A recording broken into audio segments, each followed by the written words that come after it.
Part 1. Introduction.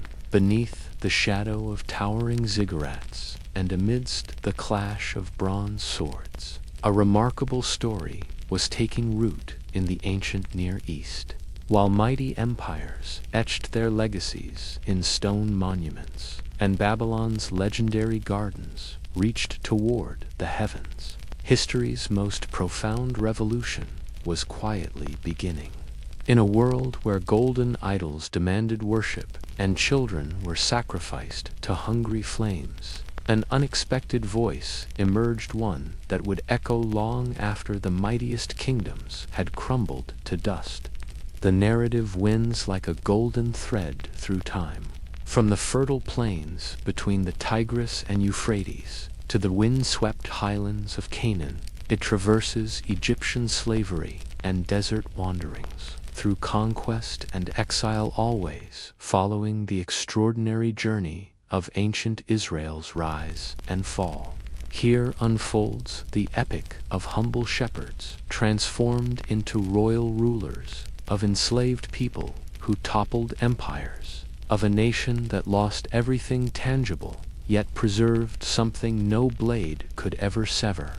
Through palatial splendor and hiding in wilderness caves, through victory and banishment, their relationship with the unseen would transform not only their own path, but reshape humanity's spiritual landscape for millennia to come.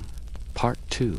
Patriarchs, Promises, and Exodus. The foundations of Israel beyond the fertile valleys of Mesopotamia, where ziggurats pierced the sky like fingers reaching toward heaven. A Bronze Age world sprawled beneath the burning sun. Across the Fertile Crescent, city-states rose and fell. Babylon with its hanging gardens dazzled the child's eye, where merchants counted silver and priests read omens in bird flight. In this tapestry of nations, Canaan sat like a jewel between empires, her coastal plains green with grain, her hills purple with vineyards. Here, Amorite kings ruled from fortified cities, while Egyptian caravans wound through mountain passes. Among these ancient peoples, where gods dwelled in temples of hewn stone, one voice would call forth a revolution that reshaped the spiritual landscape of mankind. From a temple-crowned ziggurat, a voice like thunder spoke to one man's heart, commanding him to leave his country, his people, and his father's household for a land yet unseen. Abram, still called Abram in those days, heard words that cut through the noise of commerce and ceremony like a bronze blade through silk. When Abram gathered his household and turned his face toward the setting sun, he carried more than silver and livestock. He bore the seed of a sacred oath that would grow into a tree whose branches would shelter nations. Westward flowed this caravan of destiny, past the great bend of the Euphrates, where Haran's merchants counted profit. Here death claimed Terra, and here the heavenly compact took full shape. The Almighty promised to make him into a great nation, to bless him and make his name great, declaring that all peoples on earth would be blessed through him. 3 elements forged this pact: a golden chain of land flowing with milk and honey, offspring numerous as stars in heaven's vault, and divine favor that would pour through this chosen lineage to touch every tribe beneath the sun. Into QAnon's borders came the patriarch, like dawn breaking over hills that had slumbered through ages of struggle. At Shechem, heaven's word took flesh as the Almighty declared his intention to give this territory to Abram's offspring. An altar rose beneath ancient oaks, marking faith's first footprint upon soil that would drink martyrs' blood. This mysterious figure emerged from the city's gates, bearing bread and wine, blessing the patriarch as one favored by the Creator of heaven and earth. When Abram offered 1/10 of everything to this priest of Salem, He established patterns, enduring long after his bones would rest in marked pillars. Years flowed like water through an hourglass, while the patriarch's household wandered between southern borders and Damascus walls. Sarah remained barren, despite celestial pledges that her womb would birth nations. But when heavenly messengers appeared beneath Mamre's oaks, announcing aged Sarah would bear the child of destiny, heaven's laughter mingled with earth's amazement. Isaac, whose name means laughter, entered the world, carrying in his identity the joy of impossible vows fulfilled. Upon Moriah's heights, where Jerusalem's temple would one day crown the mount with cedar and gold, Abraham faced faith's ultimate test, the divine command cut deeper than bronze, demanding he sacrificed his beloved son as a burnt offering. On Moriah's summit, heavenly intervention stayed the patriarch's hand when steel hovered above Isaac's throat. A ram caught by horns in a thicket's embrace died in the boy's place, while the divine voice proclaimed renewed oaths. Isaac grew to manhood, bearing miraculous births, Mark at Beersheba. At Wells, he took Rebekah as wife, beautiful daughter, brought from Mesopotamia's distant plains. Twin sons struggled in Rebekah's womb before birth, presaging conflicts, shaping nations yet unborn. Esau emerged first, red and hairy, followed by Jacob, grasping his twin's heel, as if already reaching for blessings not his own. At Beersheba, where desert winds whisper secrets old as time, Jacob received his grandfather's inheritance through visions, transforming a stone pillow into a gateway between earth and heaven. Angels ascended and descended the celestial ladder, while the divine voice proclaimed the sacred pact. 20 years in Mesopotamia's service taught Jacob lessons no father's instruction could impart. 11 sons and 1 daughter sprang from his loins during exile years, children whose descendants would become tribes bearing their names. Jacob met his match in supernatural combat, transforming him from supplanter to prince. All night he wrestled with a figure whose nature remained shrouded in mystery. When dawn touched eastern hills, the wrestler granted a new name, no longer Jacob, but Israel, one who had struggled with God and overcome. Among Jacob's 12 sons, Joseph shone with favor, kindling his siblings' jealousy into murderous flame. Dreams of sheaves and stars bowing before his glory struck their hearts like poisoned arrows. When opportunity presented itself in Dothan's fields, they sold him to Ishmaelites, traders bound for Egypt's markets. Down into slavery sank this son of destiny, his coat of many colors, torn and bloodied to deceive their father. Yet heaven's providence worked through human evil like light refracting through crystal. In Potiphar's house, Joseph rose through faithful service to become overseer. When his master's wife set seduction snares across his path, the young Hebrew chose integrity over advancement. His refusal kindles her fury into false accusation, sending him into Pharaoh's prison. Even in confinement, divine favor rests upon Joseph like morning dew. When Pharaoh's butler and baker share troubling visions, Joseph unlocks their meaning with keys heaven provides. 2 years later, when dreams haunt Egypt's ruler with visions of fat and lean cattle, no magician can interpret their significance until the butler remembers the Hebrew prisoner. Joseph interprets the royal dreams with authority. 7 years of abundance will yield to 7 years of famine, so severe that prosperity's memory will be devoured. Joseph rides forth from Memphis in Pharaoh's second chariot, while heralds cry before him.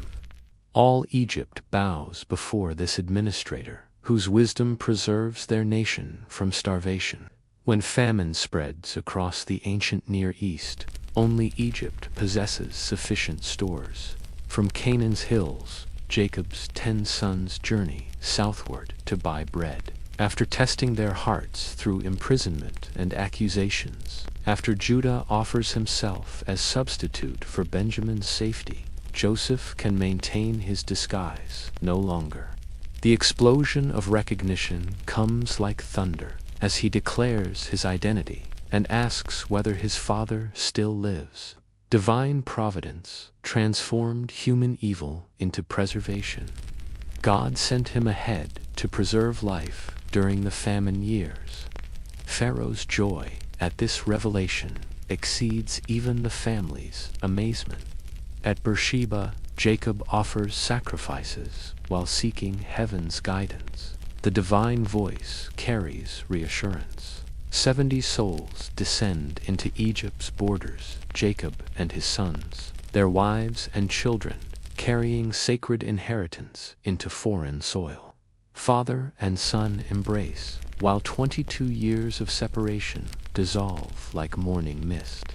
When death finally claims Jacob, his burial procession rivals that of royalty from Goshen to Hebron. Joseph's own death at 110 years marks the end of an era when covenant inheritance dwelt securely under Pharaoh's protection. But time's passage brings change to the land of the Nile. A new king arose who did not know Joseph or remember the Hebrew administrator who saved the nation from starvation. This Pharaoh looked upon the children of Jacob, now numbering in the hundreds of thousands. Yet the more they oppressed the Hebrew people, the more they multiplied. When forced labor failed to contain their growth, Pharaoh commanded the midwives to kill all Hebrew male children at birth. Finally, in desperation, he issued a decree: every boy born must be thrown into the Nile. Into this darkness came a child whose survival defied royal decree. When Amram of the house of Levi took Jochebed as his wife, their union produced a son so beautiful that his mother hid him 3 months rather than surrender him to the Nile's hungry waters. When concealment became impossible, faith took the form of a waterproofed basket among the reeds where Pharaoh's daughter came to bathe. When the princess discovered the crying child, her heart moved with compassion. Moses, meaning drawn out, grew up in Pharaoh's house with access to the finest education, while never forgetting the suffering of his people. The God of the Hebrews demanded his people's release for wilderness worship, but the king's response revealed Egyptian pride's depth and human rebellion's breadth against celestial authority. What followed challenged every assumption about heavenly power and human pride, as 10 plagues fell upon Egypt like hammer blows upon an anvil refusing to bend. Water turned to blood, frogs swarmed, gnats rose from dust, flies invaded, while Goshen remained untouched. Livestock died, boils erupted. Hail fell like stones, while fire ran along the ground. Locusts devoured what hail had spared. Then darkness, thick enough to feel, descended for 3 days, while the Hebrews dwelt in light. But the 10th plague would be different, striking not at comfort, but at human love's very heart. Moses announced that about midnight, death would claim every firstborn, from Pharaoh's heir to the slave girl's child. On the 14th day of the first month, the Hebrews prepared for deliverance through lamb's blood. Each household selected an unblemished male, 1 year old. At twilight, family heads took the blood and put it on doorframes' sides and tops, then roasted the meat over fire and ate it with bitter herbs and unleavened bread. The blood would be a sign. When the destroyer saw the blood, he would pass over them. At midnight, when the destroying angel moved through Egypt like judgment given wings, Death entered every house where blood did not mark the doorframe. From Pharaoh's palace to dungeon depths, the firstborn breathed their last.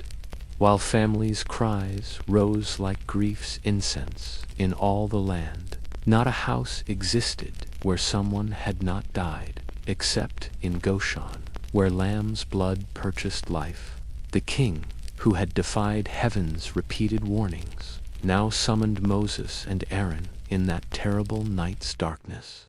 He commanded them to leave immediately with all their people, to take their flocks and herds as requested, and to worship their God. From Ramesses marched 600,000 men on foot, besides women and children, carrying dough with no time to rise, and treasures pressed upon them by neighbors desperate to see them gone. Eastward, toward wilderness, they traveled, guided by a pillar of cloud, shielding them from desert sun by day, and becoming fire to light their way by night.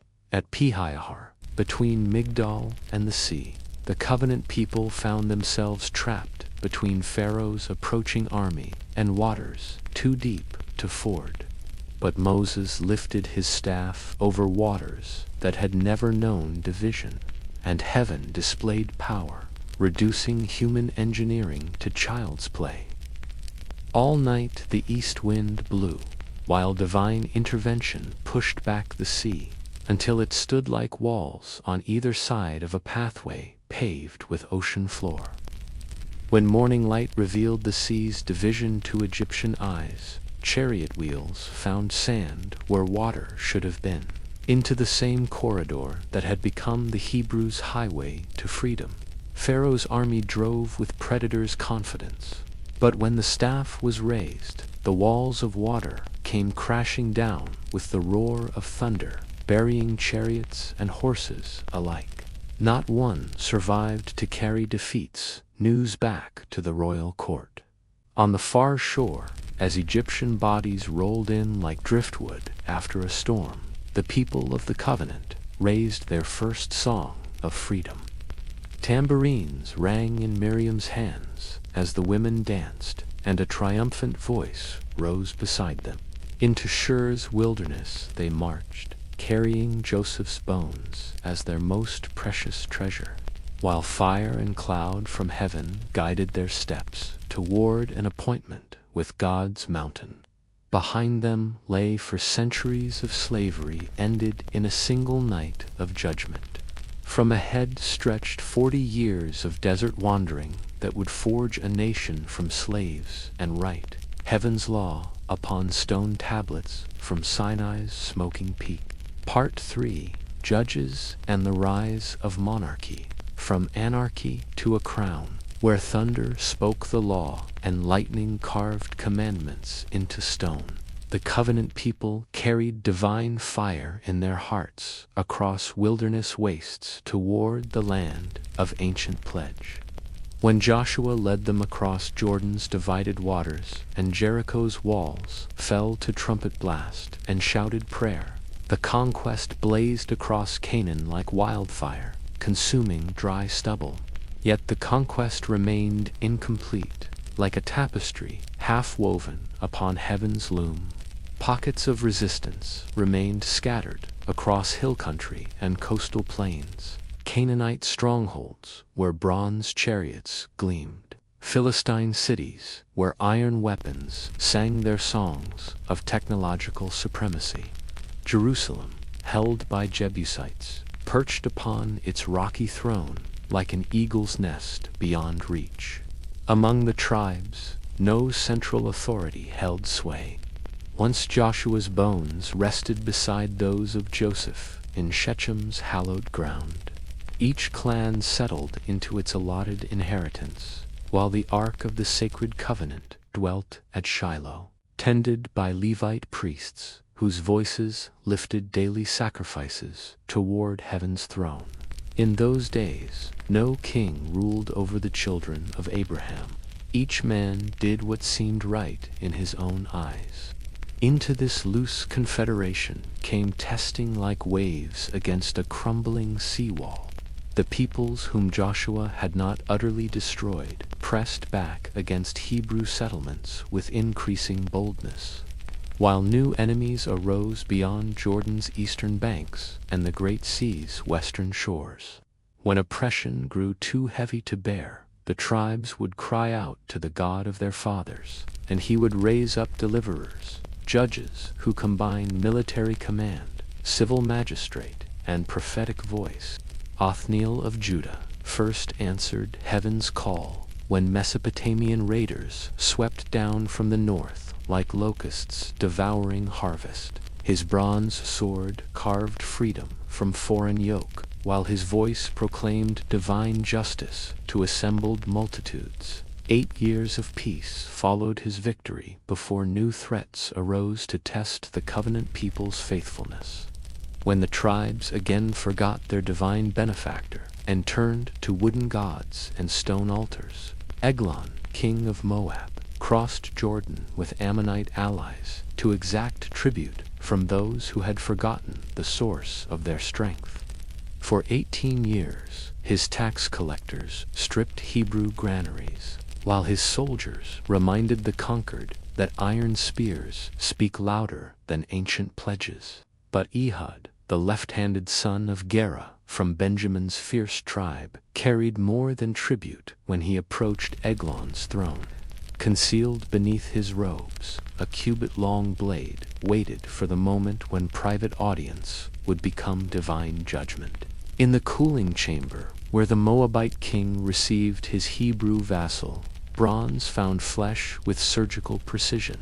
The deed accomplished, the judge escaped, while confusion reigned among guards. Discovering their master's corpse, the horn of liberation sounded across Ephraim's hills as Ehud rallied the tribes to seize Jordan's fords before Moabite reinforcements could cross.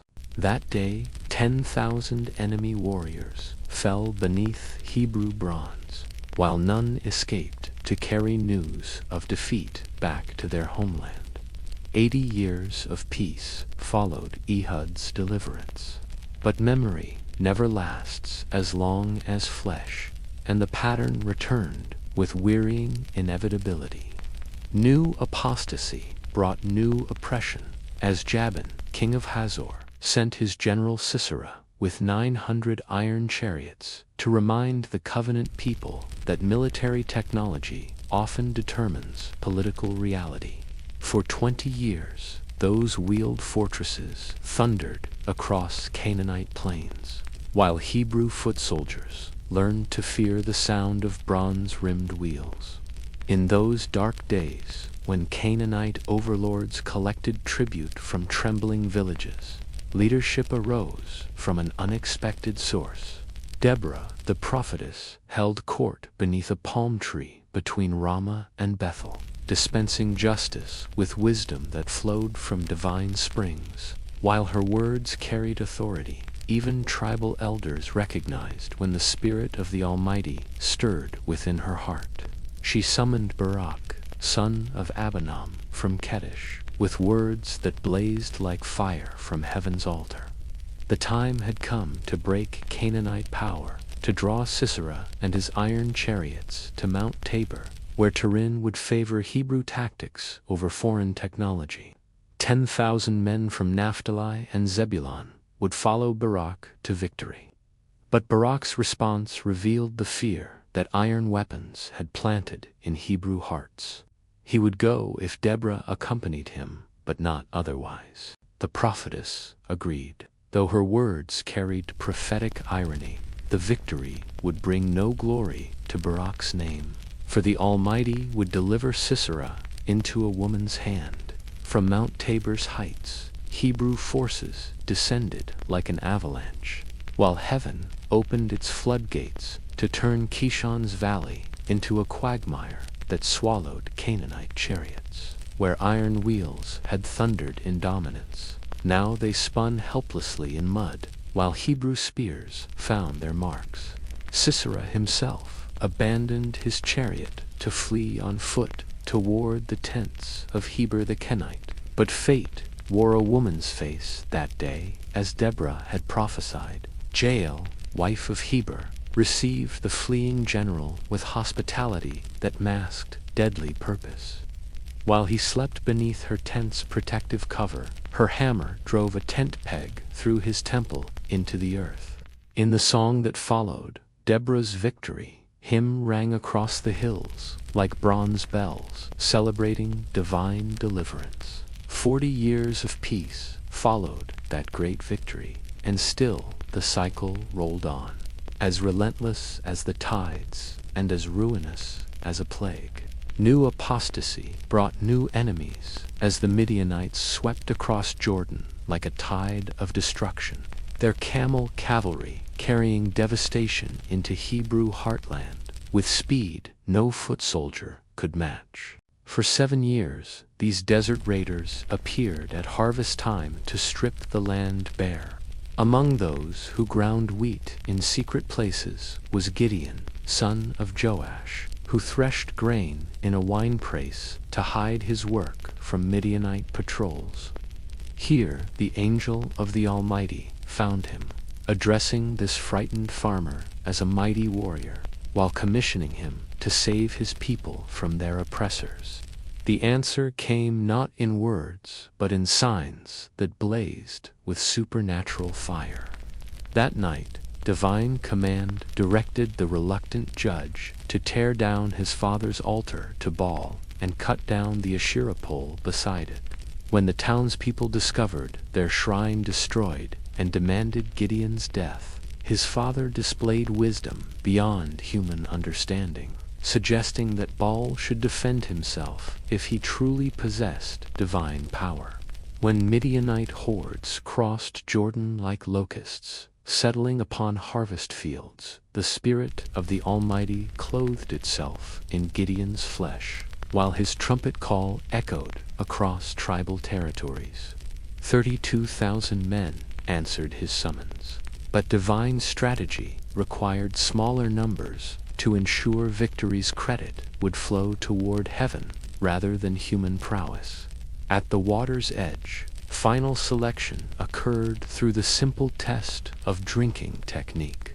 Those who lapped water like dogs, maintaining vigilance while quenching thirst, numbered only 300, but these formed the core of heaven's chosen instrument, with nothing but trumpets, torches, and empty jars. This tiny force would accomplish what conventional armies could not achieve. During the middle watch, while sleep hung thick over the enemy camp, 3 companies closed in around the Midianite host. At Gideon's signal, trumpet blasts shattered the night's silence, while torches blazed from broken jars and Hebrew voices proclaimed victory. Confusion spread through enemy ranks as frightened warriors struck down their own comrades in darkness, while those who recognized the disaster fled eastward. In victory's aftermath, grateful tribes offered Gideon royal authority, but the judge's response revealed understanding that would be forgotten by future generations. He would not rule over them, nor would his sons, for the Almighty alone possessed sovereignty over the covenant people. After Gideon's death, his son Abimelech demonstrated the dangers that royal ambition posed to tribal confederation. Using silver stolen from Baal's temple, he hired worthless mercenaries to murder 70 of his kinsmen, clearing his path to kingship through fraternal blood. 3 years of tyranny proved the wisdom of avoiding monarchy, ending when a woman's millstone crushed the would-be king's skull at Tabez. From Gilead arose Jephthah, son of a prostitute whose kinsmen had driven him away to prevent inheritance claims. When Ammonite pressure grew unbearable, the same elders who had expelled him came seeking his military expertise before resorting to warfare. Jephthah attempted diplomacy, sending messengers with historical arguments demonstrating Hebrew rights to disputed territories. When diplomacy failed, Jephthah prepared for battle with a vow that would haunt his victory with tragedy. If the Almighty delivered the Ammonites into his hands, He would offer as burnt sacrifice whatever came out of his house to meet him. When persistent questioning wore down heroic resolve, Samson finally revealed the truth. His strength lay in his uncut hair, the sacred symbol of his Nazirite vow to the Almighty. As he slumbered upon Delilah's knees, lulled into vulnerable trust, she beckoned a barber who severed the 7 locks that housed his supernatural power. The moment the razor touched his crown, divine strength departed from his limbs. Triumphant Philistines swarmed upon their now powerless enemy. They bound Samson with bronze chains that bit into flesh once impervious to restraint. With cruel efficiency, they gouged out the eyes that had once gazed upon their defeat, reducing the mighty judge to darkness. Like a beast of burden, the champion of Israel was set to grinding grain in circles, his mighty frame bent to menial labor while enemies mocked his fall. Yet divine mercy flows deeper than human failure. During long months of humiliation, as Samson shuffled in darkness, his hair began to grow once more. With each new strand, supernatural strength trickled back into his broken body. The Philistines, blind to heaven's patient restoration, brought their captive to their great temple during a festival honoring Dagon. 3,000 revelers gathered on the roof and within the columned hall, eager to mock the fallen Hebrew champion. Positioned between the temple's central pillars, guided by a young servant boy, Samson offered his final prayer. With words that echoed through celestial courts, he besieged the Almighty for strength one last time. Divine power surged through his arms as he braced against the columns. With a mighty heave, the temple's foundations shifted, then collapsed in thunderous destruction. In death, Samson claimed more Philistine lives than throughout his tumultuous life. His final sacrifice marked the approaching twilight of the Age of Judges, revealing challenges that tribal confederation could no longer address. At Shiloh, where the Ark of the Sacred Covenant rested within its tent sanctuary, corruption spread through the priestly house like gangrene through wounded flesh. Eli, the high priest, whose eyes had grown dim with age, could not control his sons Hophni and Phinehas as they perverted temple worship into personal profit. These corrupt priests showed no respect for the sacred offerings, seizing meat from the sacrifices before the rightful portions had burned on the altar. While their servants bullied worshippers with threats, they lay with women who served at the sanctuary entrance, polluting holy ground with sexual immorality. Into this corrupt environment came Samuel, born to Hannah's barren womb through answered prayer and dedicated to temple service from his earliest years.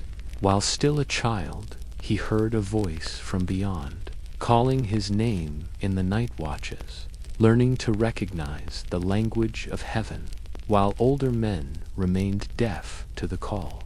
The word of Samuel proved reliable throughout the land, as the Almighty established him as a prophet, letting none of his words fall to the ground unfulfilled. From Dan to Beersheba, all the covenant people knew that Samuel had been established as the voice of heaven for that time. But crisis came when Philistine armies gathered at Aphek, while Hebrew forces assembled at Ebenezer. The first day's battle went badly, with 4,000 falling before Philistine iron, desperate for celestial intervention. Tribal elders decided to bring the ark from Shiloh, believing its presence would guarantee victory. When the ark arrived, accompanied by Hophni and Phinehas, the Hebrew war cry shook the earth, while Philistine hearts grew cold with fear. Yet courage, born of desperation, drove their resistance, as commanders rallied troops with reminders that defeat would reduce them to Hebrew slavery. The battle that followed crushed Hebrew confidence, revealing that ritual objects hold no power of their own. Without the favor of heaven, 30,000 foot soldiers fell, and the ark was carried off as a trophy by their enemies. Among the dead were Eli's 2 sons, whose corrupt lives ended where they tried to twist sacred things for military gain. But the Philistines soon learned that capturing the ark brought more curse than blessing.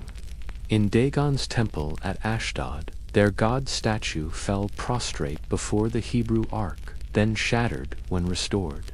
Tumors broke out among the population, while mice overran their territory from city to city. The ark passed from Ashdod to Gath to Ekron, carrying devastation wherever Philistine hands profaned its sacred presence. 7 months of misery taught the sea peoples that some victories come with a price heavier than loss.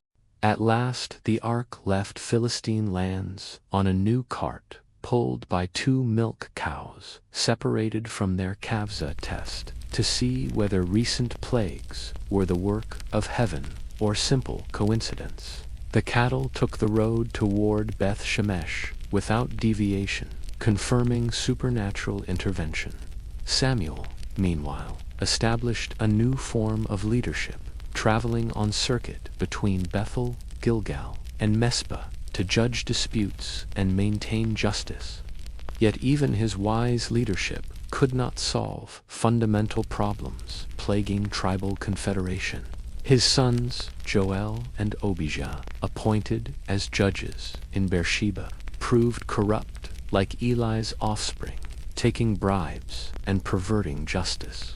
Philistine power remained unbroken despite the ark's return, their iron weapons still superior to Hebrew bronze. Beyond Jordan, Ammonite pressure continued while other enemies probed for weaknesses. Most ominously, the aged prophet showed signs of mortality, while his sons demonstrated unfitness for succession. In this crisis, tribal elders gathered at Ramah to present Samuel with a request that would transform Hebrew society forever. They had observed his advancing years and his son's corruption, but their solution reached beyond immediate concerns. To address deeper structural problems, the time had come for the covenant people to have a king, like all the nations. Samuel's initial reaction mixed personal hurt with theological insight. The elders' request seemed to reject his lifetime of faithful service, while demanding changes that contradicted sacred intention. When he brought their petition to the Almighty in prayer, the response cut to the heart of the matter. The people had not turned against Samuel, but against the true king who had rescued them from slavery in Egypt. From the Exodus onward, they had forsaken their true sovereign to serve other gods, and now they wanted an earthly monarch to replace heavenly rule. Yet the request would be granted, though not without warning about monarchy's inevitable costs. Samuel's speech to the assembled elders painted a dark picture of royal authority's demands upon free peoples. Kings would take sons for military service and daughters for domestic labor, while confiscating fields and vineyards to reward court favorites. Heavy taxation would support royal bureaucracy, while forced labor would build palaces. The day would come when they would cry out because of their king, but heaven would not answer their complaints about burdens they had chosen. But the elders remained unmoved by prophetic warnings, their minds fixed upon practical necessities that seemed to require royal solutions. They wanted a king to judge them and fight their battles, to provide unified leadership that could match their enemies' military organization. Their final argument carried weight that theological objections could not overcome. They desired to be like all the nations surrounding them. Approval from on high came with a heavy heart as Samuel was granted leave to fulfill their demand, yet urged to warn them once more of what a king would bring. Unseen among the tribes, the one marked for the crown was already moving toward a destiny that would alter Israel forever. The age of judges did not fall to enemies, but to a choice from within to surrender the rule of the unseen for the crown of the seen. In becoming like every other nation, they gained power and polish, but lost the sacred identity that had made them a treasure among the peoples of the earth. Part 4. David the Shepherd King, warrior, poet, and covenant bearer, across sun-dappled hillsides where olive trees cast dancing shadows. Samuel journeyed with solemn purpose, the sacred anointing oil swaying gently in his horn. His weathered heart carried the weight of divine disappointment. Saul, once so promising, had been rejected by the Almighty, his rebellion revealing the true nature hidden beneath his royal facade. Heaven's hand now pointed toward another soul, one whose heartbeat synchronized perfectly with divine rhythms rather than earthly ambitions. From his dwelling in Ramah, the elderly prophet made his deliberate way toward Bethlehem, following celestial guidance like a sailor tracking the North Star. Every step Samuel took was measured with caution. He knew Saul's volatile jealousy would interpret any new anointing as treasonous. Under the clever disguise of offering sacrifice, the prophet would secretly anoint Jesse's youngest son, a humble shepherd whose destiny would reshape the kingdom in ways no one could yet imagine. Bethlehem's elders approached Samuel with visible trepidation, their faces tight with worry that prophetic judgment might expose their hidden transgressions. Yet his reassuring words calmed their fears as he invited them to purify themselves for holy worship. Jesse arrived with his household, presenting his sons before the prophet in order of age, each standing tall with expectation. Eliab, the firstborn, stood impressively tall and strong, his commanding presence immediately catching Samuel's attention like morning light gleaming on burnished armor. Surely, thought Samuel, this one must be heaven's chosen. But divine wisdom gently corrected the prophet's assumption. Do not consider his appearance or height, for I have rejected him. The Lord's perspective pierces beyond outward impressions, searching instead the heart's secret chambers where true character resides, like hidden treasure, each impressive in his own right. Strong jaws, clear eyes, broad shoulders, yet heaven remained stubbornly silent at each presentation. All carried Jesse's noble bloodline and displayed masculine vigor that would impress any military recruiter, but not one sparked the divine recognition Samuel so eagerly awaited. When the procession ended without heavenly confirmation, Samuel's bewilderment erupted in pressing questions. Are these all your sons? Jesse's answer revealed a telling oversight born of practical thinking. The youngest remained in the distant fields, tending sheep, his absence considered perfectly natural for one whose responsibilities lay with the flocks rather than ceremonial gatherings. Yet divine purpose often nestles within the humble circumstances that human wisdom too easily dismisses as insignificant. When David finally arrived from the pastures, his cloak dusted with earth and hair, carrying the fresh scent of wild herbs, something awakened in Samuel's prophetic soul, like wind suddenly brushing across taut harp strings. This ruddy youth with striking eyes and handsome countenance carried himself with a quiet assurance, born from countless solitary hours, communing with God amidst both danger and beauty.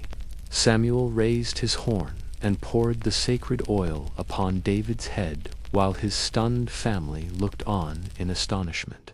The consecrated oil flowed down the shepherd's face like spring rain on parched ground, marking him as divinely chosen before witnesses who couldn't yet comprehend the full significance of this momentous event.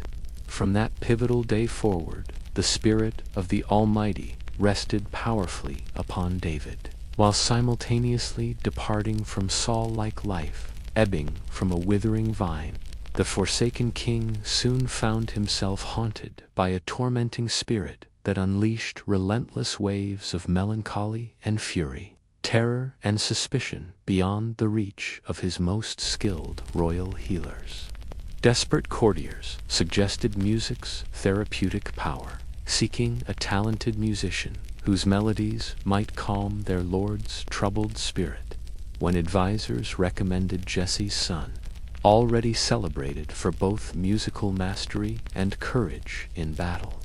They unwittingly orchestrated the fateful meeting between God's newly anointed and the reigning king that would set divine purpose in motion like a stone rolling downhill in Saul's palace at Gibeah. David's skillful fingers drew haunting music from harpstrings that somehow dispelled the evil spirit's grip, bringing blessed serenity to chambers that had echoed with royal torment. Yet, David's true emergence into national prominence came not through palace service, but on the battlefield, where Philistine intimidation confronted covenant faith in Ella's valley. As two armies faced each other across a steep-sided ravine, like wolves eyeing each other across a chasm, Goliath of Gath paraded before them morning and evening for 40 days, his bronze armor catching sunlight like dancing flame, his thunderous voice hurling defiance across the valley like rolling thunder. 9 feet and 9 inches Goliath stood, a mountain of flesh and metal, his coat of mail, weighing 5,000 shekels of bronze, while his spear's iron point alone weighed 600 shekels, a weapon that ordinary men could barely lift. His thunderous taunts weren't merely military strategy. They were a direct assault on the covenant theology that defined Israel's identity. The giant demanded the armies of the living God send forth a champion to face him in single combat, a challenge that tested not just martial skill, but spiritual conviction. Into this moment of national crisis stepped David, a shepherd boy carrying provisions for his brothers.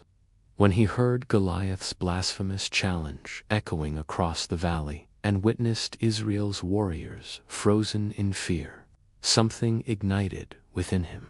Righteous anger blazed in his heart like wildfire catching dry brush in summer heat, not anger born of pride, but of zeal for God's honor.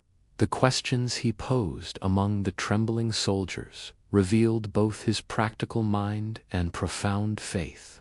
Who is this uncircumcised Philistine that he should defy the armies of the living God? When his eldest brother Eliab overheard these bold inquiries, jealousy flashed across his face. He turned on David with public scorn, accusing him of neglecting his sheep out of pride and morbid curiosity. Eliab attempted to shame his younger brother back into obscurity, but David's measured response deflected the familial attack while keeping his gaze fixed firmly on the crisis that had paralyzed Israel's fighting men. News of the shepherd's provocative questions reached Saul's tent like distant thunder carried on the wind. When the king summoned this youth, who seemed strangely untroubled by Philistine might, he encountered a faith so pure and unwavering that it stirred forgotten memories of his own early days, when divine power had transformed him from a simple searcher of lost donkeys into Israel's deliverer. Yet Saul's first response revealed how thoroughly fear had eroded his royal courage. David stood before him, cheeks still smooth with youth, while Goliath had been bred for battle since childhood. The mismatch appeared so obvious that the king felt obligated to protect this brave, but seemingly naive volunteer from what looked like certain death. But David's testimony painted a vivid portrait of divine protection and battle-tested courage. In the wilderness, watching his father's flocks, he had faced predators that would make seasoned warriors tremble. When lions threatened the sheep, his hands had seized their manes and struck them dead. When bears attempted to carry away lambs, God-given strength had enabled him to rescue the prey and slay the beasts. The same God who had delivered him from fang and claw would surely save him from Philistine's spear and sword. Selecting 5 smooth stones from the brook, David armed himself with the sling that had protected his flocks through countless dangerous nights. Each step toward Goliath carried him further from human calculation and deeper into sacred territory where faith reshapes what seems impossible. Goliath's reaction to his unexpected challenger mingled amusement with indignation. Had Israel's desperation truly driven them to send a boy with a staff against his battle-hardened might? The giant's words dripped with contempt as he mocked David's youth and primitive weapons, threatening to feed his flesh to birds and beasts. But David's response transformed a physical confrontation into spiritual warfare, his declaration ringing with prophetic authority that echoed across the valley like heaven's trumpet. While Goliath advanced, trusting in sword, spear, and javelin, in bronze, iron, and human strength, the young shepherd came armed with something far more powerful: the name of the Lord of hosts, the God of Israel's armies, whom the Philistine had defied for 40 days with his blasphemous challenges. The confrontation unfolded with breathtaking speed. As Goliath advanced with thunderous steps, David ran toward him, his sling whirling above his head like a celestial instrument. The stone flew with divine precision, striking the giant's forehead with such force that it penetrated his skull.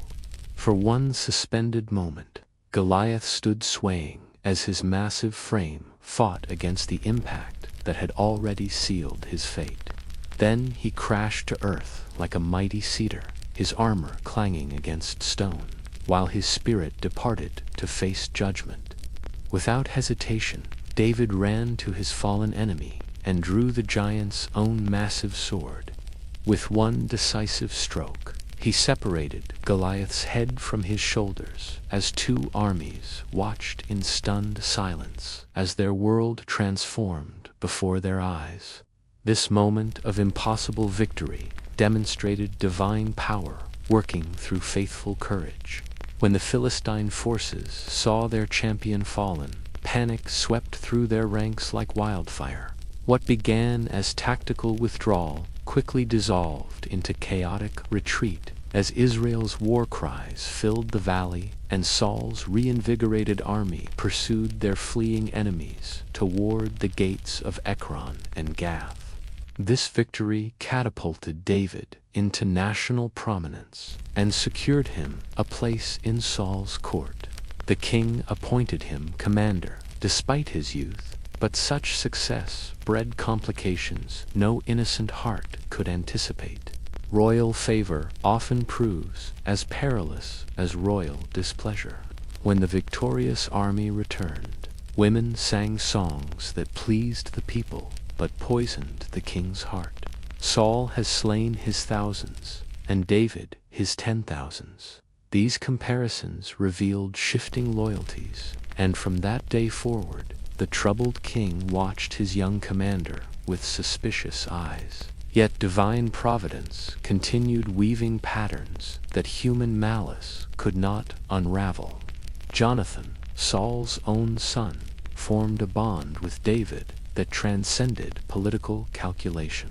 The crown prince loved his father's general as his own soul, establishing covenant friendship symbolized by the exchange of royal robe, armor, sword, bow, and belt.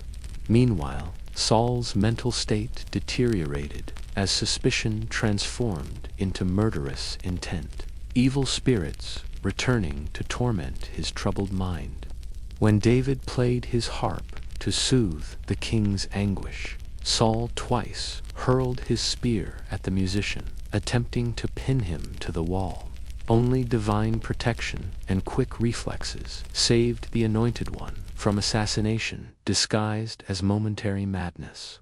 Recognizing that direct murder proved difficult, Saul devised more cunning strategies. He promoted David to captain over 1,000 men, hoping that increased military responsibility would provide Philistine weapons an opportunity to accomplish what royal spears had failed to achieve. But the young commander's success in every mission only increased his popularity while demonstrating heaven's blessing. Marriage became Saul's next snare, as he offered his daughter, Michal, to David, calculating that a royal son-in-law would face greater battlefield dangers. The king waived the customary bride price, requiring instead 100 Philistine foreskins as proof of military valor. David's response exceeded royal expectations, demonstrating that divine favor cannot be measured by human calculations. Before the appointed time elapsed, he returned with 200 foreskins taken from Philistine warriors, proving his worthiness for royal marriage, while further establishing his reputation as a warrior, blessed with supernatural victory. The wedding that followed bound David to Saul's household through ties that should have ensured mutual loyalty, yet only intensified the king's paranoia. Michal's love provided her husband protection from palace intrigue, but also gave her father new leverage when jealousy finally overcame paternal affection. As David's fame spread throughout the kingdom and beyond, Saul's mental decline accelerated until all pretense of goodwill vanished in open hostility. The king commanded Jonathan and all his servants to kill David, abandoning subtlety for direct action. But the prince's timely warning gave David opportunity to escape, while the loyal son attempted to reconcile his father to reason. For a brief moment, paternal affection and sanity prevailed, as Saul swore by the Lord that David would not be harmed. The reconciliation appeared genuine, allowing the young commander to return to court service. But this peace proved fleeting. Renewed warfare with the Philistines provided fresh opportunities for David's brilliance to shine, further inflaming the king's jealousy. During one of David's musical performances, as evil spirits tormented Saul once more, the king's spear again found only wall where his target had been moments before. David escaped that night with Michal's help. She lowered him through a window and placed household idols in their bed to deceive the soldiers sent to arrest him. This flight transformed David from honored commander to hunted fugitive, his survival now dependent on divine protection and the loyalty of those who recognized God's choice despite dangerous political circumstances. At Ramah, where Samuel's prophetic school stood like a sanctuary of wisdom, David found temporary respite from Saul's wrath. The aged seer, his eyes dimmed by years, but his spiritual vision sharper than ever, witnessed firsthand how completely the kingdom had unraveled in Saul's hands. A second delegation met the same fate, then a third, their military purpose dissolved in divine ecstasy. Finally, Saul himself approached Ramah, determination hardening his features, only to find himself overcome by the same overwhelming presence.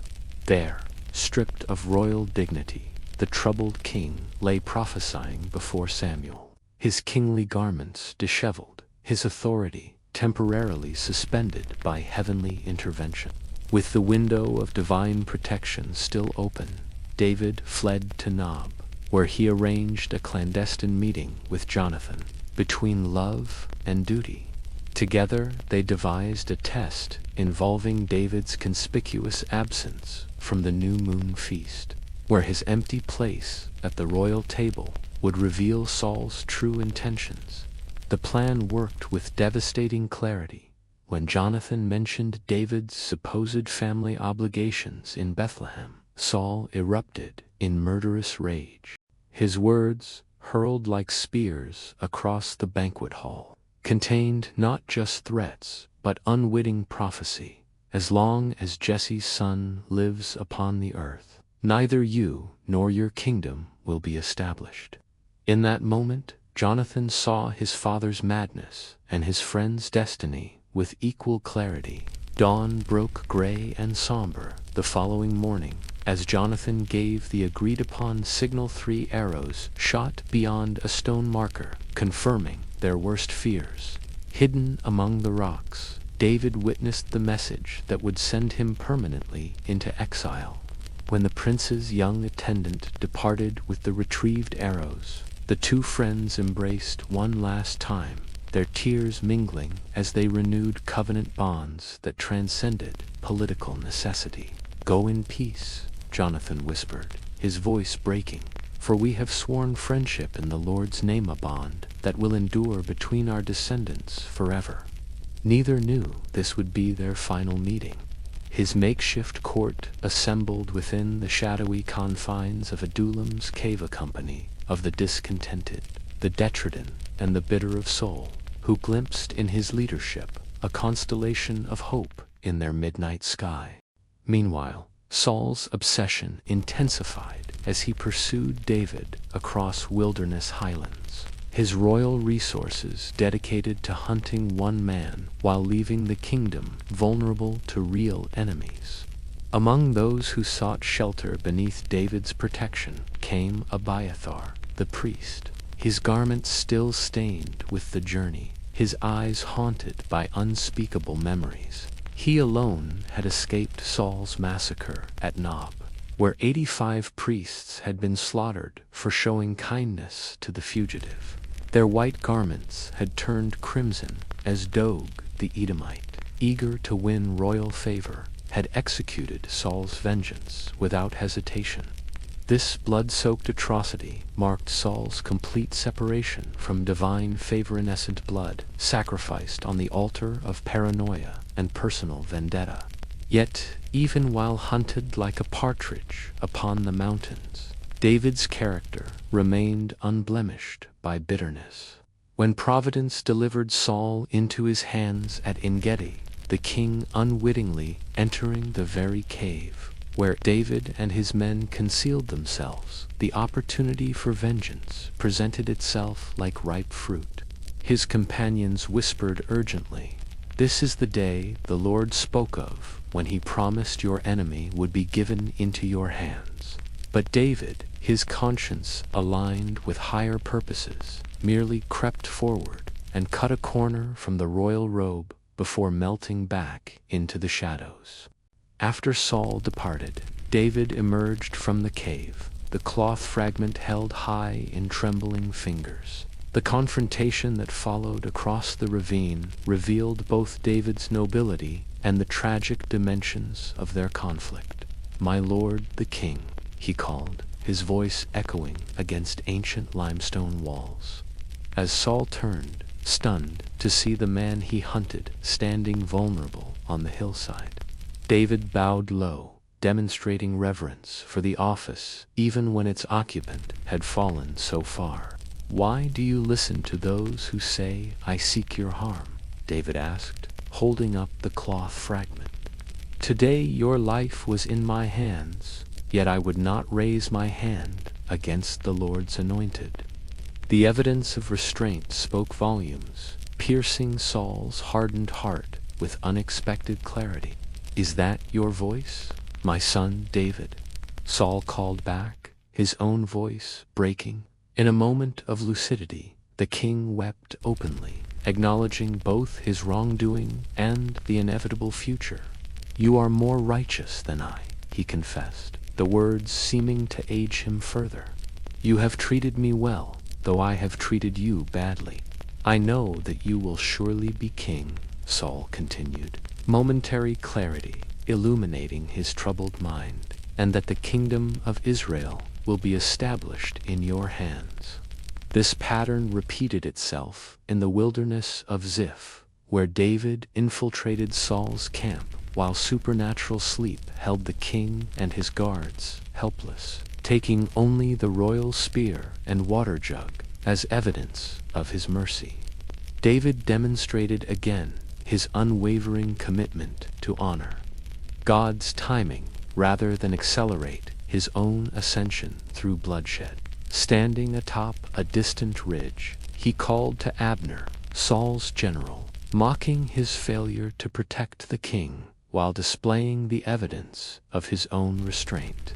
Each such encounter offered opportunities for vengeance that the Anointed One deliberately refused to grasp, maintaining moral high ground despite the constant threat to his life.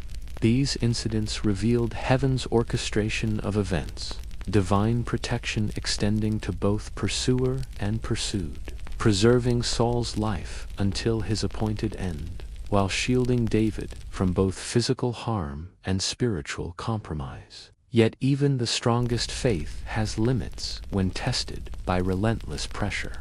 After months of narrow escapes and sleepless nights, David's resilience began to crack beneath the weight of constant danger. "I will perish one day by Saul's hand," he concluded in a moment of despair, the temporary eclipse of faith driving him toward a desperate, solution-seeking sanctuary among Israel's most persistent enemies.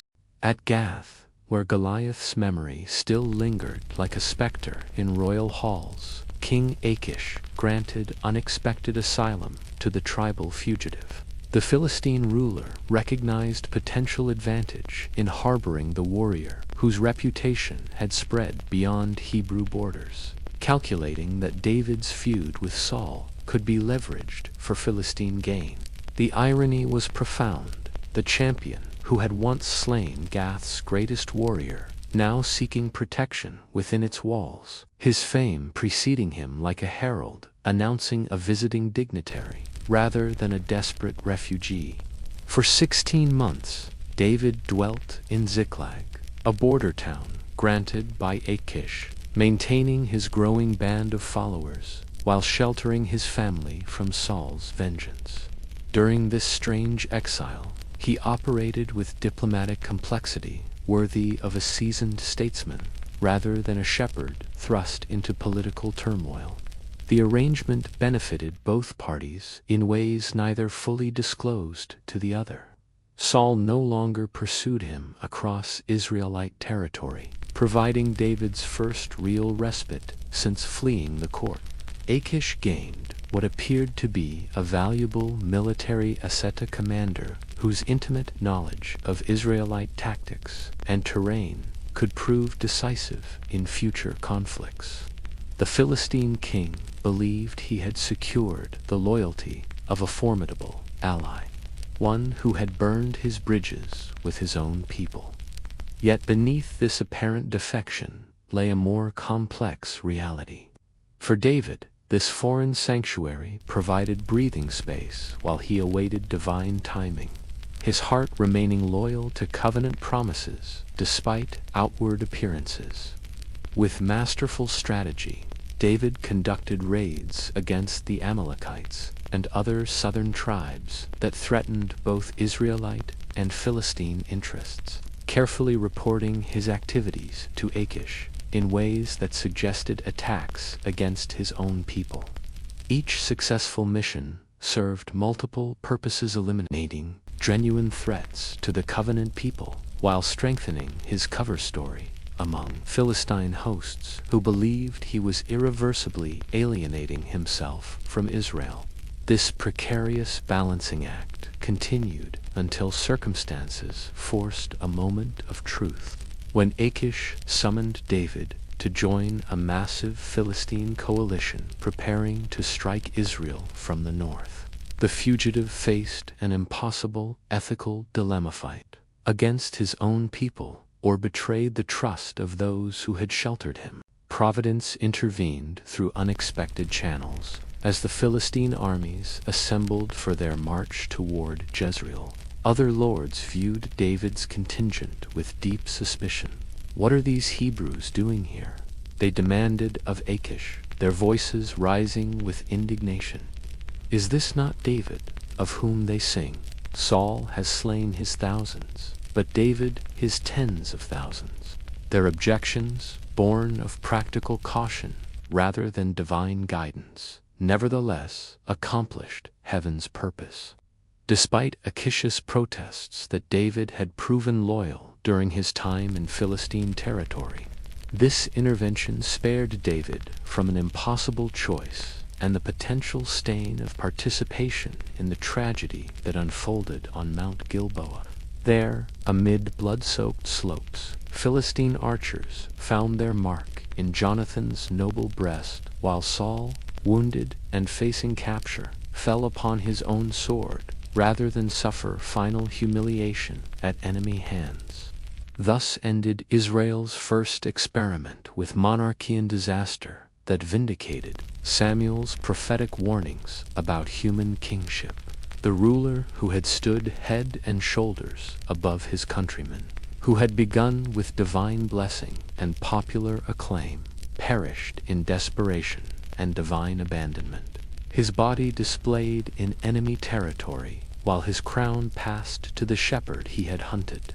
Saul, once a commanding figure whose reign began with such brilliant promise, now chose his own sword as his executioner rather than face captivity's shame. Jonathan, heroic until his final heartbeat, fell defending a crown that divine decree had already bestowed upon another. When news of this calamity reached David in Philistine lands, his response revealed the true nobility that would characterize his forthcoming reign. No triumphant smile crossed his lips at his tormentor's fall. No satisfaction after years of relentless persecution. Instead, genuine anguish overwhelmed him for both his fallen king and cherished friend. His raw grief, expressed through soul-stirring lamentation, transformed what lesser men might have seized as political advantage into a sacred moment of collective sorrow. David's funeral dirge soared as an unparalleled masterpiece of poetic expression. Its haunting verses compelled an entire nation to join in unified mourning, while eternally preserving the courage of the fallen. Royal house in Israel's collective memory. Though ending in bloodshed and defeat, the intertwined stories of Saul and Jonathan, whom David described as beloved and pleasant in their lives, remained unsevered even as death claimed them both. These warriors, who had once moved with eagle-like swiftness and fought with leonine ferocity, now lay motionless upon Gilboa's crimson-stained heights, their once mighty weapons shattered beside their still forms. The path now lay unobstructed for the divinely anointed shepherd to claim his prophesied throne. Yet David's ascension would prove as intricate and complex as his wilderness years had been treacherous.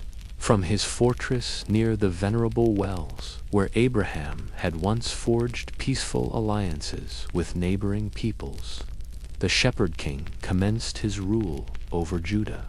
Meanwhile, the northern territories erupted in bitter fratricidal conflict, their allegiance sworn to Ishbosheth, Saul's sole remaining son, in Hebron. Part 5. Solomon's glory, wisdom, wealth, and the temple of the Lord in the ancient lands where Abraham once forged peaceful alliances. David established his throne over Judah. Meanwhile, the northern territories were torn asunder by civil strife. Ishbosheth, the last surviving son of Saul, laid claim to Israel's crown, bolstered by the formidable military commander, Abner, whose loyalty to Saul's bloodline remained unshaken. For 7 long years, the covenant people endured the bitter taste of fratricidal conflict. Brother raised sword against brother in battles that served no divine purpose, yet spilled precious Hebrew blood across the promised land. Despite this human resistance, heaven's sovereign choice could not be thwarted by mortal opposition. The turning point came unexpectedly when Abner clashed with Ishbosheth over a concubine named Rizpah. Wounded pride transformed political allegiance.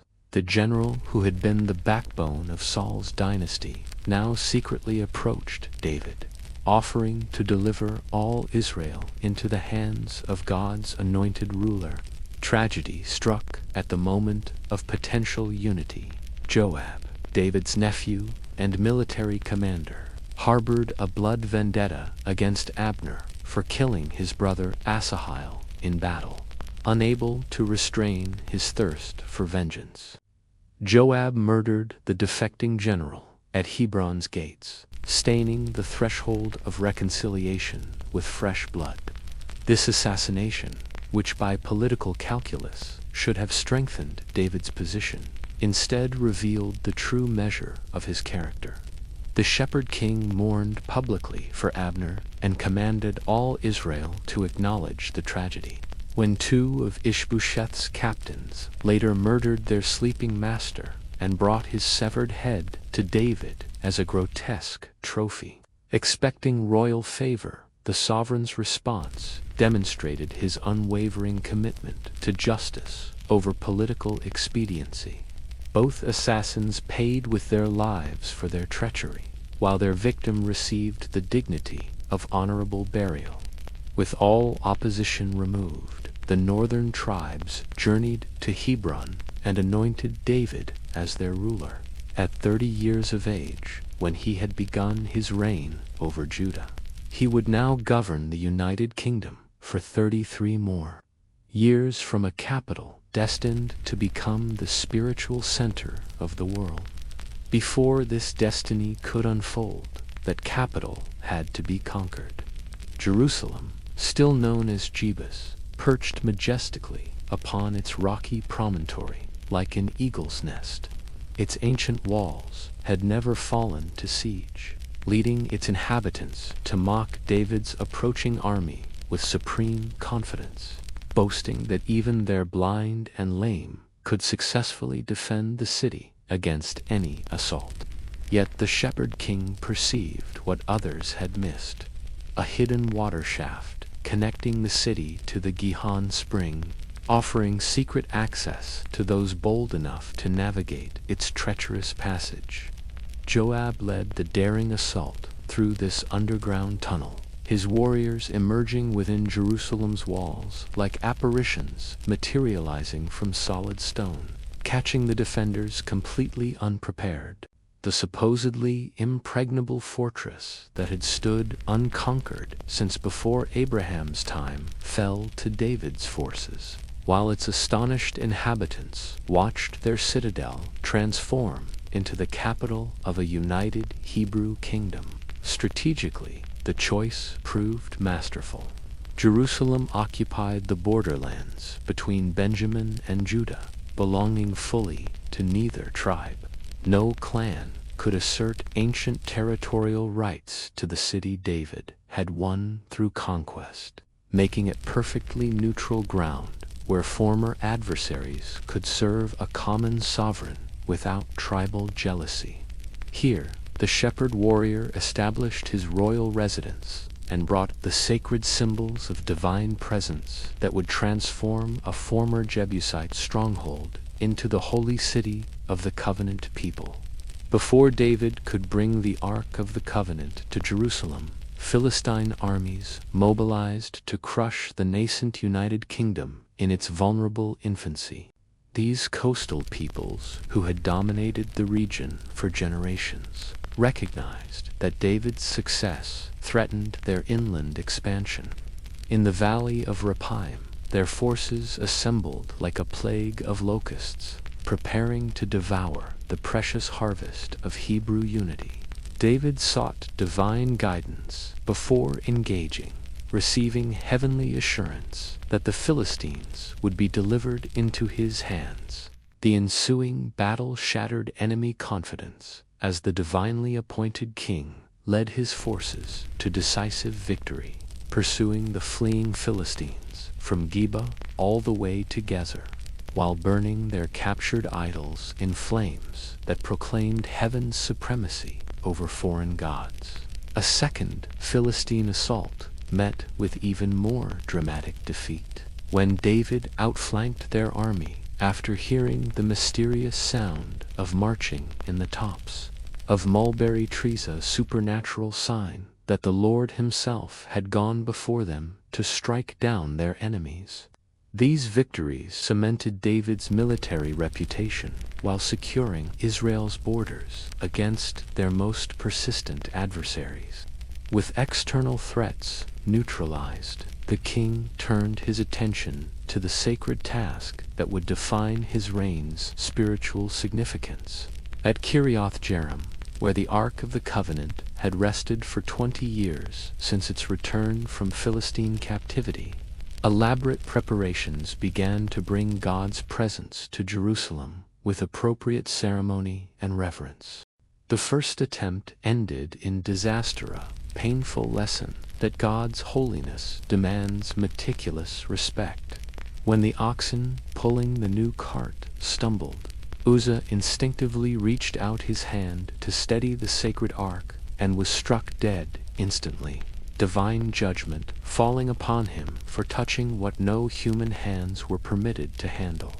David's initial anger at this divine intervention quickly gave way to profound fear, causing him to redirect the ark to the house of Obed-Edom the Gittite, where it remained for 3 months.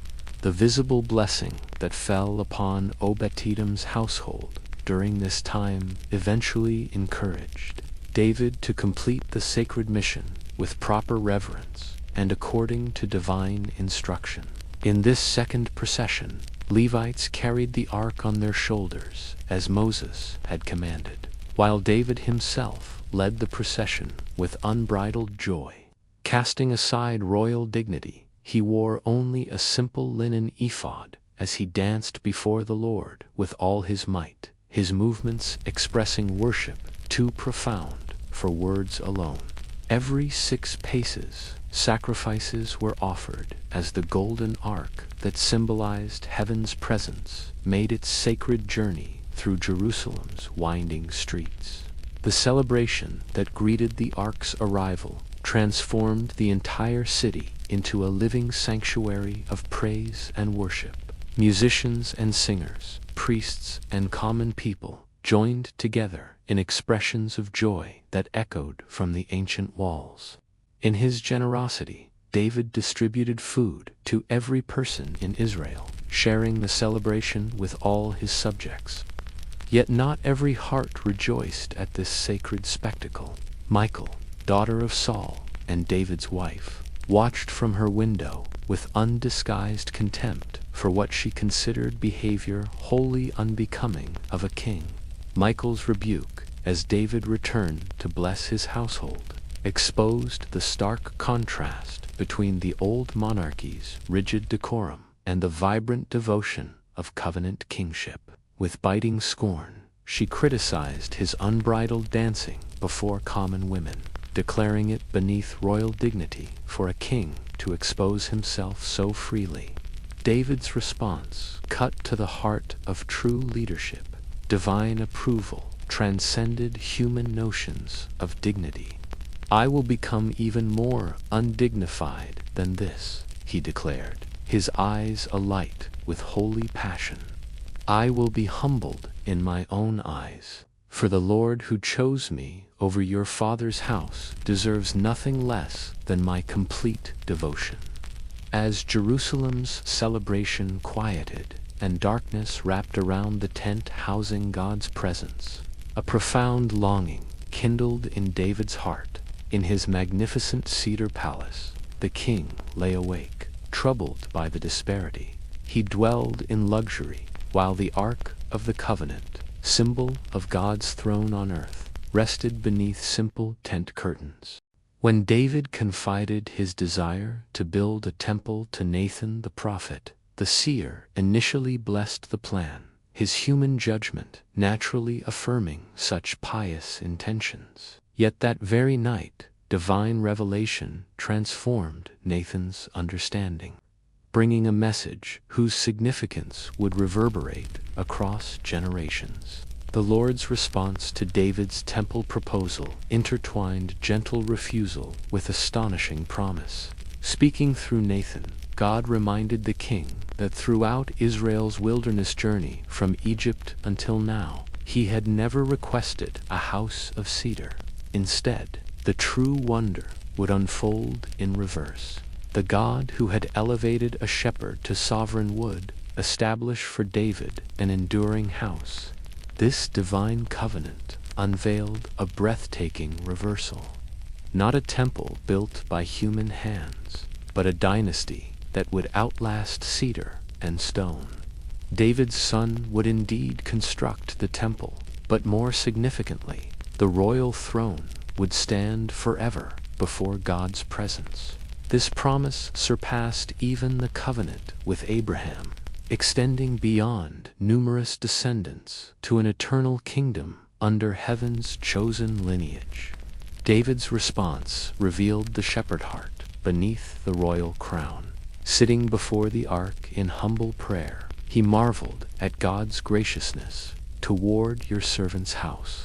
With tear-filled eyes, he acknowledged this covenant's unprecedented nature, his bloodline becoming the channel through which divine purposes would flow to all nations. The battlefield soon witnessed heaven's confirmation of these promises. David's armies swept across the ancient Near East with unstoppable momentum, conquering enemies who had threatened Israel for generations. The once mighty Philistines now paid tribute, their coastal strongholds acknowledging Hebrew dominance after centuries of oppression. Moab tasted the sword of justice as David's forces defeated their warriors, with survivors becoming vassals who paid regular tribute to Jerusalem.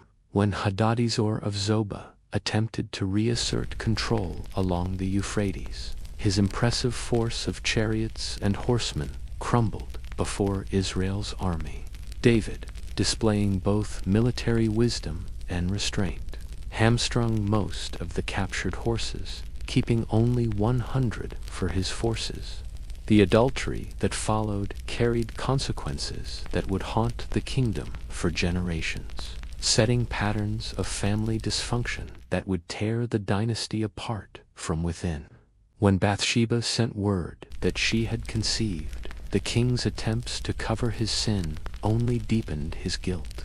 Uriah's recall from the siege of Rabbah was meant to provide opportunity for the husband to lie with his wife, creating plausible paternity for the royal bastard. But Uriah's integrity exceeded the monarch's calculation. The loyal soldier refused to enjoy his home's comforts, while his comrades endured battlefield hardships. Desperate measures followed as the ruler made Uriah drunk, hoping wine would overcome the warrior's scruples.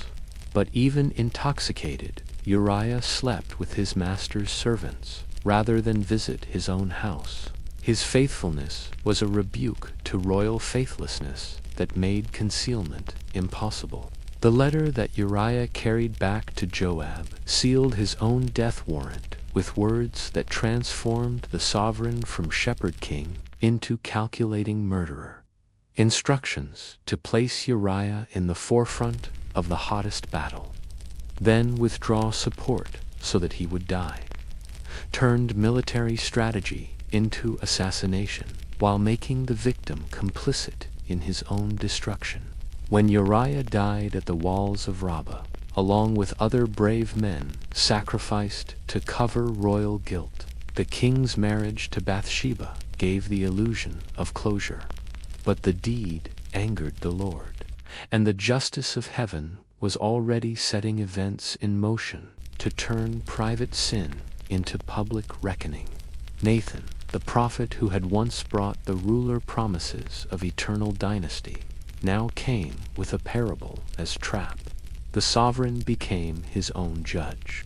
The story of the rich man who stole the poor man's beloved lamb stirred royal anger against injustice, leading the monarch to pronounce death upon the oppressor who showed no pity.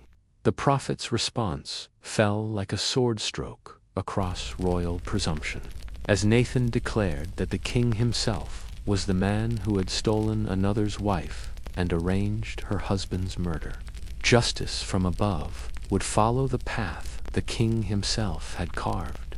His house would be marked by bloodshed, and his wives would be claimed by another before all Israel, revealing humiliation deeper than the sin he tried to conceal. Though the monarch's immediate repentance saved him from death, it could not shield him from the judgment that followed. The child born of his sin would not survive despite his anguished prayers, and in time the seeds he had sown would bear bitter fruit as his sons tore the kingdom apart. Even as judgment lingered, mercy found a way. Bathsheba gave birth to Solomon, whose peaceful name bore the mark of heaven's grace and the call to rule. He grew in the palace, the product of love that had once come at a terrible price, destined to carry both the weight of promise and the memory of sin. As the reign moved toward its sunset years, the military campaigns that had established Israel's empire gave way to administrative challenges that required different skills. The ruler who had united the tribes through conquest now faced the task of governing a diverse population that included former enemies alongside covenant people. Nathan, who once delivered promises of eternal dynasty, now approached with divine judgment disguised as storytelling. His parable of a rich man who stole a poor man's beloved lamb ignited David's sense of justice, leading him to pronounce severe judgment on the fictional oppressor. The prophet's stunning revelation, "You are that man," struck with the force of heaven's judgment, exposing the king as the very criminal he had condemned. The consequences would follow the pattern of David's own actions. Blood would mark his household, and his wives would be claimed by another in public view, bringing shame far greater than what he had tried to hide through murder. Though David's immediate repentance spared his life, it couldn't shield him from the judgment that followed. The child born of his sin with Bathsheba died despite his anguished prayers and fasting.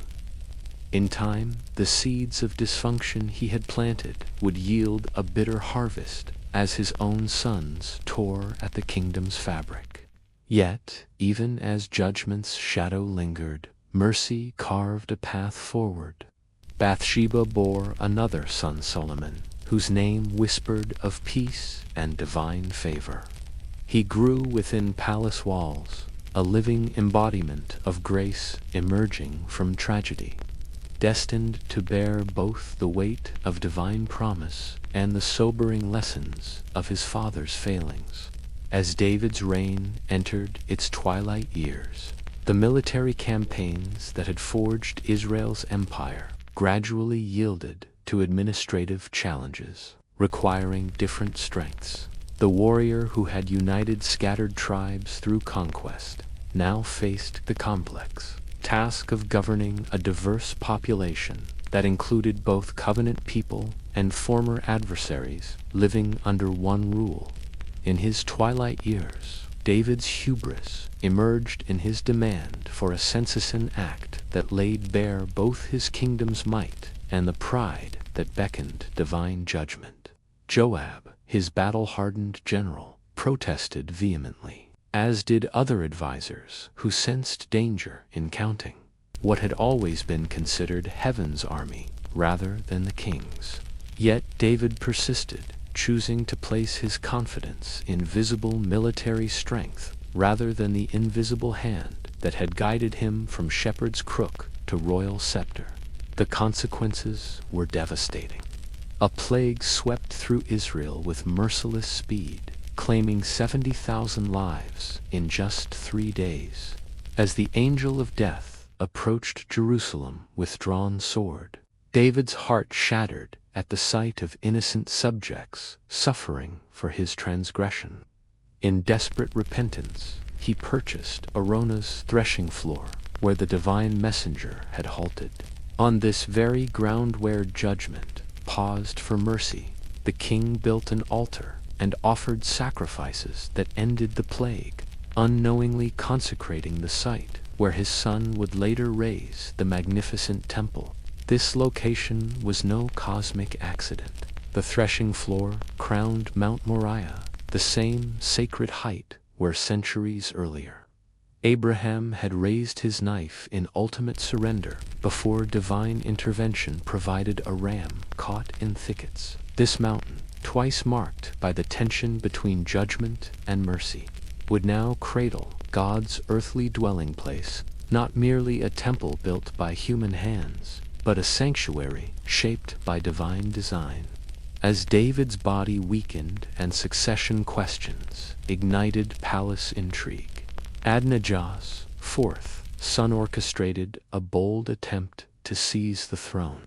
Through calculated political maneuvering, he secured support from influential figures, including Joab, the veteran military commander, and Abiathar, a high priest who had served since David's wilderness days.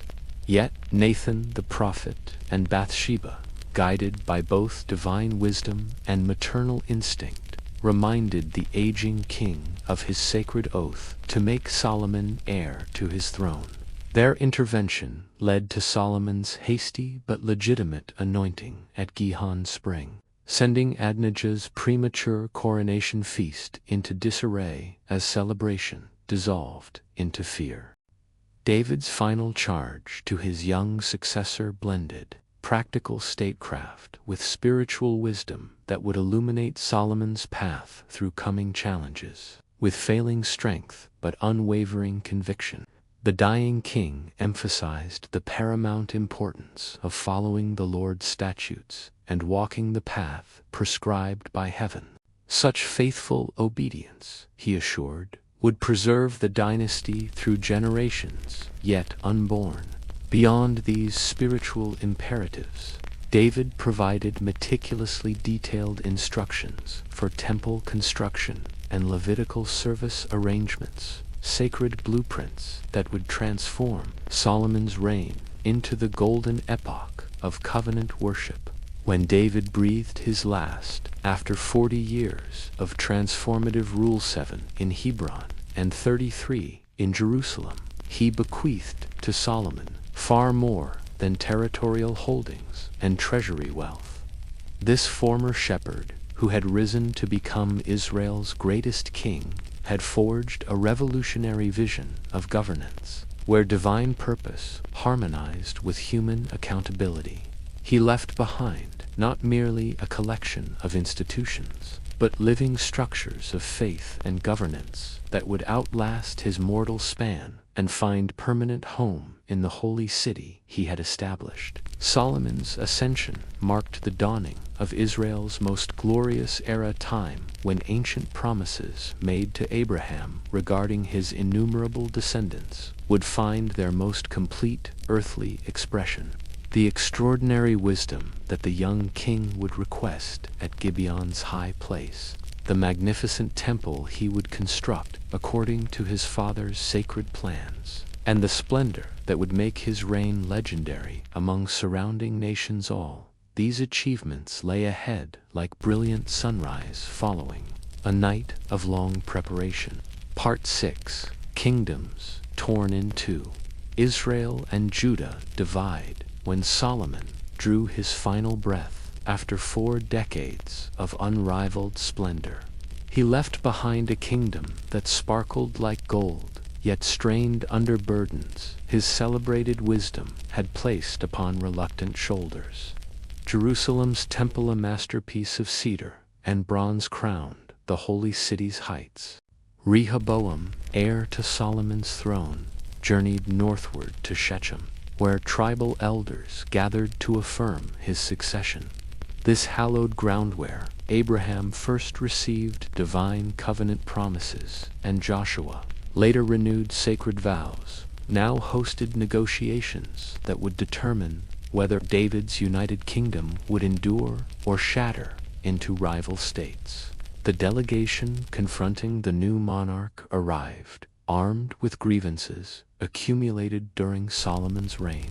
Jeroboam, son of Nebat, who had earlier fled to Egypt after leading resistance against royal policies, now returned as the northern tribe's voice. His words carried the weight of widespread dissatisfaction that insightful leadership might have addressed through compromise. While acknowledging Solomon's achievements, the petitioners highlighted their steep cost, the forced labor that had raised magnificent structures, crushing taxation that funded lavish diplomacy and royal marriages, and administrative boundaries that had fractured ancient tribal territories. These innovations had indeed created unprecedented wealth, but at the expense of traditional freedoms deeply cherished by the covenant people. Their petition struck at governance's very core as they implored Rehoboam to lighten the heavy yoke his father had imposed. If the young king would reduce their service requirements and ease taxation's burden, they pledged loyalty as their ancestors had served his grandfather. This proposal represented a sensible compromise, honoring both royal authority and people's rights. Yet Rehoboam's response revealed how thoroughly power's privileges had corrupted wisdom in those who inherited rather than earned authority. His request for 3 days' consideration suggested either thoughtful deliberation or dangerous overconfidence in dictating terms to subjects already proven willing to resist. The counsel he received exposed the stark divide between those who had earned their positions through service and those who had inherited authority without understanding its responsibilities. Their advice distilled from decades managing tensions when traditional societies encounter rapid transformation, urged the young sovereign to grant the people's request, offering words that would win hearts and secure lasting loyalty.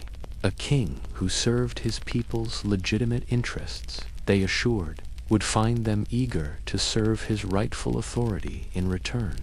Rehoboam's companions, young aristocrats raised amid palace splendors, offered counsel that betrayed their profound disconnection from the kingdom's realities. These privileged advisors, never having felt hunger's pangs or labor's exhaustion, urged the young king to assert dominance through brutal policies that would crush any whisper of dissent. Their advice dripped with disdain for ordinary citizens, viewing them merely as resources to exploit rather than the very foundation upon which royal legitimacy rested. With shocking arrogance, they suggested Rehoboam declare, "My little finger is thicker than my father's waist. Where he disciplined you with whips, I will use scorpions." This chilling metaphor revealed the darkness in their hearts, transforming kingship from a sacred trust into an instrument of oppression, reducing governance to a crude power struggle between ruler and ruled. Though such tyranny might temporarily succeed through force, it inevitably plants seeds of rebellion that eventually topple even the mightiest thrones. When the fateful third day arrived and tribal representatives gathered for the royal verdict, blinded by privilege and youthful hubris, the heir delivered his response with breathtaking arrogance. Convinced of his invincibility, he declared his intention to impose burdens far heavier than Solomon's demands. The young king's threat to replace his father's whips with scorpions revealed how completely he had misunderstood both leadership's nature and the precarious balance upon which his throne rested. The tribal response came like lightning. 10 tribes immediately severed their ties to David's dynasty with words that had echoed through earlier rebellions. What portion have we in David? We have no inheritance in the son of Jesse. To your tents, O Israel. Look after your own house, David. The declaration rang with centuries of tribal memory and fierce independence. In that pivotal moment, Solomon's gleaming empire fractured beyond repair. The northern 10 tribes rallied behind Jeroboam, establishing a separate kingdom that claimed the greater portion of territory, resources, and population from what had been history's most glorious realm. Only Judah and Benjamin maintained loyalty to Rehoboam, creating a southern kingdom centered on Jerusalem's sacred heights and its magnificent temple. This division transcended mere political disagreement. It represented fundamentally opposing visions for Israel's future. The North embracing traditional tribal autonomy with broader participation in governance, while the South clung to centralized authority under David's descendants. When Rehoboam attempted to forcibly reunite the realm through military action, the northern resistance crystallized in a moment of shocking violence. The tribes stoned Adoram, the royal official responsible for forced labor conscription, forcing the humiliated southern king to flee Jerusalem in his chariot. This bloody rejection of oppressive policies demonstrated how catastrophically Rehoboam had misjudged the depth and intensity of popular resentment against his father's administrative burdens. Only divine intervention prevented a devastating civil war that might have obliterated both nascent kingdoms before they could establish viable states. Through Shemaiah, the prophet, came heaven's unexpected command. Rehoboam and his warriors must not raise swords against their northern kinsmen, for this division itself had been divinely ordained as judgment upon Solomon's idolatrous compromises. The northern kingdom immediately confronted existential challenges that threatened its independent identity. Jeroboam's subjects naturally looked southward toward Jerusalem for spiritual continuity, as the temple and its divinely appointed priesthood remained in Rehoboam's territory. The great pilgrimage festivals that had once united the 12 tribes now posed direct threats to northern political autonomy. His solution revealed political genius paired with spiritual catastrophe. He established alternative worship centers that would keep his citizens' religious devotion firmly within his borders. At ancient Dan in the far north and Bethel near the southern frontier, he erected golden calves with the audacious proclamation, "Behold your gods, O Israel, who brought you up from Egypt." These symbols carried powerful historical echoes, deliberately invoking the same forbidden images that had once seduced Israel during wilderness wanderings beneath Sinai's shadow. His reforms cut deeper than mere symbolism. He appointed non-Levitical priests in direct defiance of Mosaic law, established alternative festivals that competed with Jerusalem's sacred calendar, and systematically constructed a parallel religious system, serving political expedience while maintaining superficial connections to covenant traditions.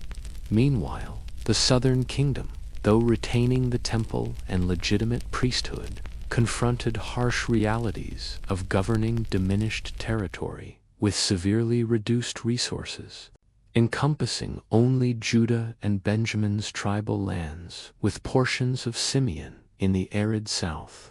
The loss of northern tribute and vital trade routes forced painful reconsideration of policies that had presumed control over Solomon's vast empire. The spectacular wealth that had funded the previous reign's architectural marvels and lavish international diplomacy evaporated overnight, necessitating more modest governance approaches that earlier generations might have recognized as more sustainable for the covenant people's authentic needs. Despite calamitous division, Judah guarded treasures that would ensure its survival through coming storms. Jerusalem stood not merely as a city, but as hallowed ground where heaven itself had chosen to inscribe its name. This divine selection magnetized pilgrims and tribute from distant lands, creating streams of wealth that flowed toward David's city. Within her walls, temple priests maintained ancient rituals with unbroken precision ceremonies the North could only mimic, never truly replicate. Most precious of all remained the Davidic bloodline, carrying legitimacy no northern usurper could claim. For divine promises to the shepherd king echoed through generations who remembered prophecies of eternal dominion. Though the kingdom lay fractured, both realms soon discovered how division had multiplied their vulnerabilities. Egypt, once Solomon's ally through marriage alliance, now perceived weakness in the Hebrew schism. The land that had sheltered Jeroboam during his exile recognized opportunity to reclaim territories long removed from Pharaoh's grasp. In Rehoboam's 5th regnal year, Shishak of Egypt thundered northward, commanding a fearsome coalition of Libyan, Nubian, and Egyptian forces. This invasion represented the first true test of whether kingdoms, separately, could withstand threats that Solomon's unified armies had easily deterred. Egypt's military might crashed against Judah with devastating force. Fortified cities crumbled before Shishak's siege engines, until even Jerusalem trembled under threat. Desperate to preserve his capital, Rehoboam stripped Solomon's temple and palace of accumulated treasures, using ancestral gold to purchase Egyptian withdrawal. The humiliation transcended mere financial loss. Bronze shields now replaced the golden emblems that had once proclaimed his father's splendor. Each time courtiers paraded with these lesser substitutes, they silently testified to how profoundly royal fortunes had declined. These tarnished symbols reminded all who beheld them that Israel's golden age had set, leaving consequences that would shadow generations yet unborn. Though Egypt's armies never directly struck the northern territories, Jeroboam discovered that foreign patronage carried hidden costs. His debt to Pharaoh for sanctuary during exile created entanglements that constrained his sovereignty, limiting policies that might conflict with Egyptian regional interests. What had seemed liberation revealed itself as merely trading one master for another. As decades unfolded, what began as political disagreement calcified into bitter enmity between kingdoms sharing blood but claiming rival covenantal legitimacy. Border skirmishes erupted into endemic warfare as each realm sought expansion at the other's expense. Both competed ruthlessly for allegiance from cities positioned along contested boundaries, offering advantages to those who would shift loyalty. Yet beyond territorial losses, the religious fracture inflicted deeper wounds as competing claims to authentic worship sowed confusion among people who once had gathered unified before one altar. The North's religious innovations born from political necessity widened doors to spiritual corruption. Foreign deities slipped through these openings, intertwining with ancestral practices until worship became unrecognizable to those who remembered Sinai's revelation. Prophetic voices thundered against this spiritual adultery, warning that the covenant people's strength had always flowed from their unity beneath divine authority. These prophetic warnings crashed against walls of political expediency and royal arrogance. Leaders who might have sought reconciliation instead hardened positions, sacrificing spiritual authenticity for immediate advantage. The healing that might have restored David's realm and Solomon's splendor receded with each generation's further entrenchment.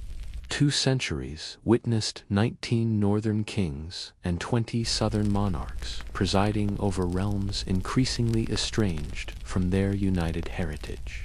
Dynasties rose and fell, yet none recaptured the unity their ancestors had known. Neither kingdom would ever again taste the prosperity and security that had marked the united monarchy's zenith. What Solomon had built in 40 years, his successors dismantled through centuries of division. Yet divine purposes continued weaving through human failure's darkest threads.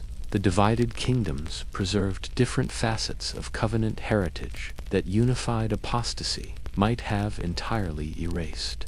Northern territories maintained stronger connections to tribal traditions and broader governance participation, while the South safeguarded temple worship and the Davidic lineage, the very channel through which ultimate restoration would eventually flow. Thus, tragedy contained seeds of future hope for those with eyes to perceive how the divine hand that brought judgment could also extend healing to a people willing to acknowledge failure and return to ancestral paths. Such restoration remained distant beyond horizons, darkened by conflict and apostasy, where covenant promises would be tested against human pride's bitter consequences. The covenant peoples' sundered commonwealth birthed to centuries of decline, their story unfurling like ancient scrolls stained with tears and blood. The northern realm, claiming the sacred name that commemorated Jacob's divine wrestling, pursued policies driving it inexorably toward annihilation. Judah, clinging tenaciously to David's dynasty and Jerusalem's sacred temple, traveled a more erratic path, oscillating between periods of spiritual renewal and profound apostasy that mirrored the inconsistent character of her monarchs. Like a man intoxicated, staggering toward precipice edges, Samaria, the northern capital, Omri, established on a hilltop, purchased for 2 talents of silver, housed successive rulers, demonstrating the instability inherent in kingdoms founded on rebellion rather than divine sanction. Assassinations and coups punctuated royal transitions as rival factions seized power through bloodshed, establishing patterns of political chaos that undermined the realm's capacity to withstand external threats gathering on distant horizons.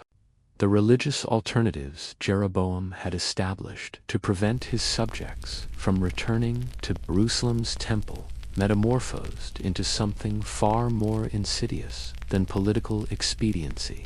What began as competing worship centers at Dan and Bethel became portals through which foreign influences contaminated the ancient faith that had sustained covenant people since Moses received divine law amid Sinai's thunders. Ahab, son of Omri, embodied the northern kingdom's spiritual corruption through his fateful marriage to Jezebel, daughter of Ethbaal, Sidon's monarch. This alliance, ostensibly forged to secure lucrative Phoenician trade routes, introduced Baal worship into Israel with unprecedented intensity, contaminating the covenant community more thoroughly than any previous religious compromise. The Phoenician queen, raised in the shadow of temples where storm gods and fertility deities reigned supreme, found incomprehensible the exclusive devotion demanded by Abraham's God. With royal resources at her disposal, Jezebel systematically established Baal shrines throughout the northern territories, installing hundreds of pagan prophets who spread foreign doctrines like a spiritual plague. This coordinated assault on Israel's faith posed the gravest threat to covenant identity, since their ancestors had danced before a golden calf beneath Sinai's thunder-scarred peaks. Into this spiritual wasteland strode Elijah the Tishbite, his very name a defiant declaration that Yahweh is God despite royal apostasy. This untamed prophet from Gilead's windswept highlands burst into Ahab's court like divine judgment personified, pronouncing a devastating drought that would expose the impotence of Jezebel's rain deities. For 3 merciless years, the heavens turned to bronze above Israel. Crops withered in parched fields, streams vanished into cracked earth, and the northern territories languished under a sky that refused to weep. The confrontation that culminated on Mount Carmel's windswept heights transcended mere religious dispute, became cosmic theater where heaven and earth converged as witnesses. There, one solitary prophet challenged 450 of Baal's representatives to a divine demonstration that would settle Israel's divided loyalties, as the false prophets danced frantically, slashing themselves bloody while crying to silent heavens. Elijah's methodical preparation of a water-drenched altar set the stage for divine vindication. When heaven's fire devoured not only the sacrifice, but also the stones, dust, and water surrounding it, the watching crowd fell prostrate before undeniable power. Yet even this spectacular divine manifestation, perhaps the most dramatic since the Exodus failed to permanently redirect the northern kingdom's spiritual trajectory, Jezebel's murderous threats drove Elijah into desolate exile, while subsequent rulers continued policies that carved channels through which judgment would eventually flow. Like farmers ignorantly preparing fields for destruction, these kings cultivated conditions that prophetic voices repeatedly warned would bring catastrophe sweeping across their land, an approaching tempest gathering strength on distant horizons. Elisha, inheriting his master's prophetic mantle when Elijah ascended in heaven's fiery chariot, continued the spiritual resistance movement that sought to reclaim the northern tribes' hearts for their covenant Lord. His miracles healing waters, multiplying food, cleansing lepers, even raising the dead, demonstrated divine compassion, extending toward a wayward people, even as his uncompromising words heralded impending judgment upon rulers whose policies systematically dismantled the ancient laws that had once bound their ancestors to God at Sinai. Part 7. Destruction and Exile. The fall of Israel and Judah Moses had delivered. The prophetic interventions only postponed the inevitable consequences of systematic apostasy that had corrupted every level of northern society. When Jehu, son of Jehoshaphat, son of Nimshi, received heaven's commission to eradicate Ahab's dynasty, his zealous purge eliminated Baal worship while establishing patterns of partial obedience that still fell woefully short of complete reformation. The revolution that elevated Jehu to power illustrated both the possibility of transformation and the limitations of reforms that addressed only symptoms, while leaving deeper spiritual maladies untreated. His new dynasty abandoned Baal worship, but maintained the golden calves at Dan and Bethel, perpetuating a religious system that blended covenant elements with innovations, steadily eroding the northern realm's spiritual foundations.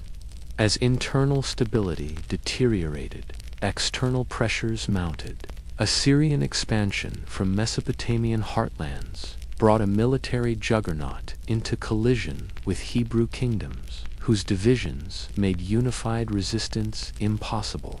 Shalmaneser III first extracted tribute from Ahab, demonstrating Assyrian might while allowing local rulers to maintain nominal independence, provided they acknowledged imperial supremacy.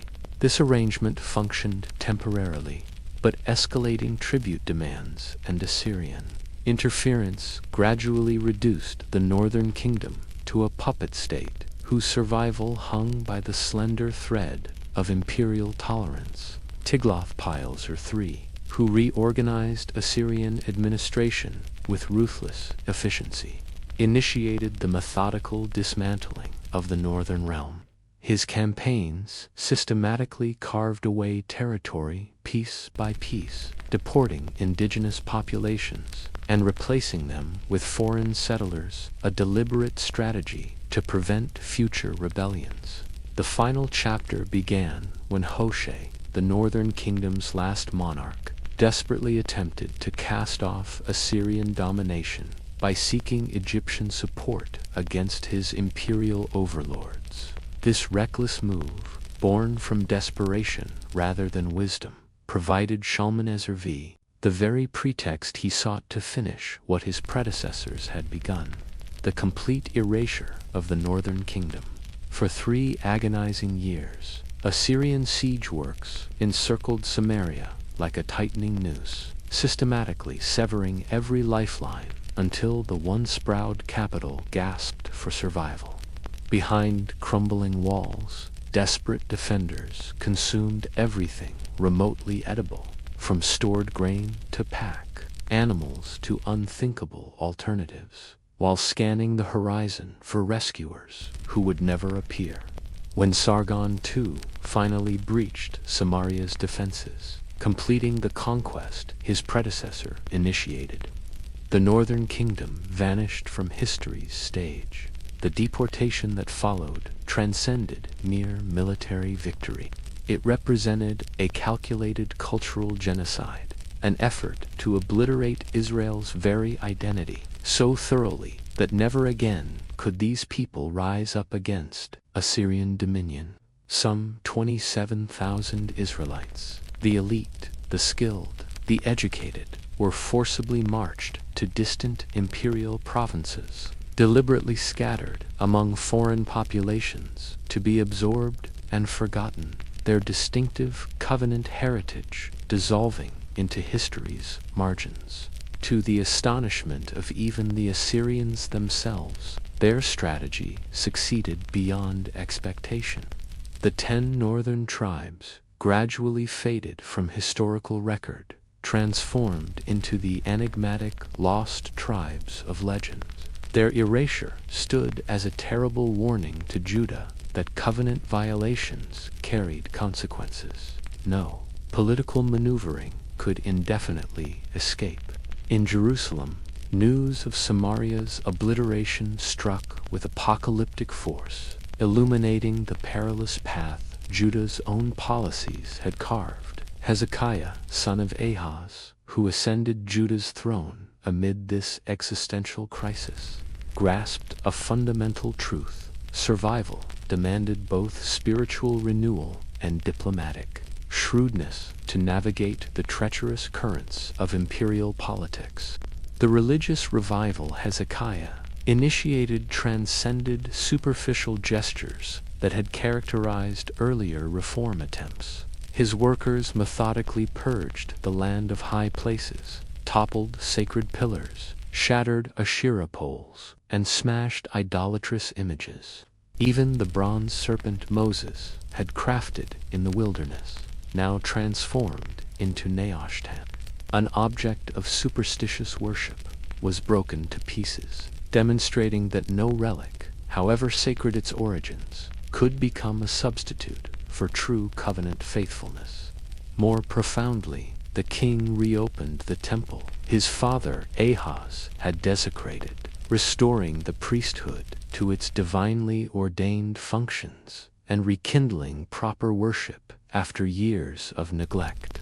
The Passover celebration that followed became a powerful moment of national renewal, drawing pilgrims from throughout the fractured kingdom, including refugees from the fallen north who recognized Jerusalem's temple as the last ember of their shared spiritual heritage.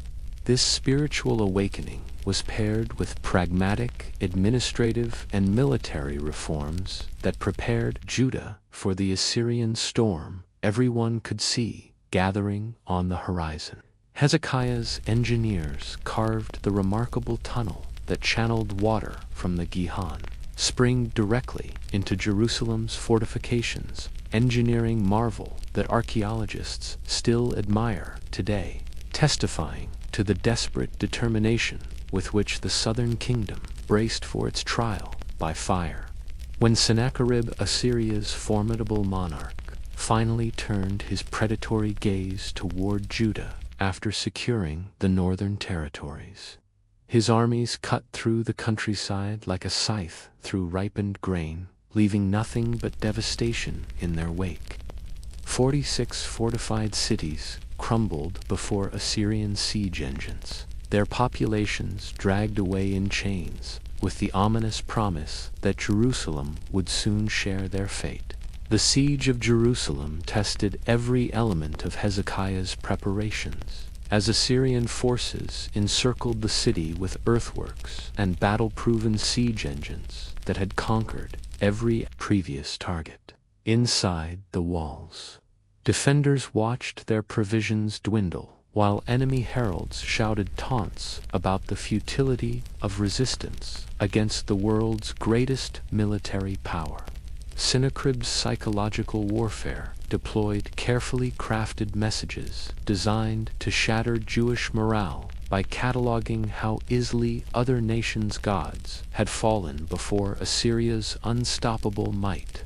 The Rabshakeh, Sennacherib's chief spokesman, delivered his psychological barbs in fluent Hebrew so ordinary citizens on Jerusalem's walls could understand every terrifying detail of the fate awaiting those foolish enough to trust divine protection against Assyria's battle-tested reality. But the God of Abraham had not abandoned his covenant people, despite their repeated failures. The deliverance that followed demonstrated divine power working through channels no human strategist could have anticipated or engineered. In a single night of mysterious devastation, the angel of the Lord struck down 185,000 Assyrian soldiers, forcing a humiliated Sennacherib to retreat to Nineveh, where he would later meet his end at the hands of his own sons. This extraordinary deliverance extended Judah's existence for another century, providing crucial time for spiritual and political developments that would reshape the covenant community's future in ways no contemporary observer could have imagined. Yet this miraculous reprieve paradoxically bred a dangerous complacency among those who misinterpreted survival as divine endorsement of their spiritual status quo, rather than recognizing it as a gracious opportunity for deeper repentance and reformation. Manasseh, Hezekiah's son and heir, would reign longer than any other Judean king, while systematically dismantling his father's reforms and dragging the southern kingdom deeper into apostasy than ever before. His 55-year reign desecrated the temple with Assyrian religious practices, defiling the holy sanctuary with altars to foreign deities, and reaching the unthinkable depth of sacrificing his own son in fiery pagan rituals. Instead of heeding the north's tragic fall, Manasseh plunged Judah into darkness deeper than ever before, his hands stained with the blood of prophets who dared speak truth. He transformed Jerusalem into a city where righteousness became dangerous and apostasy fashionable.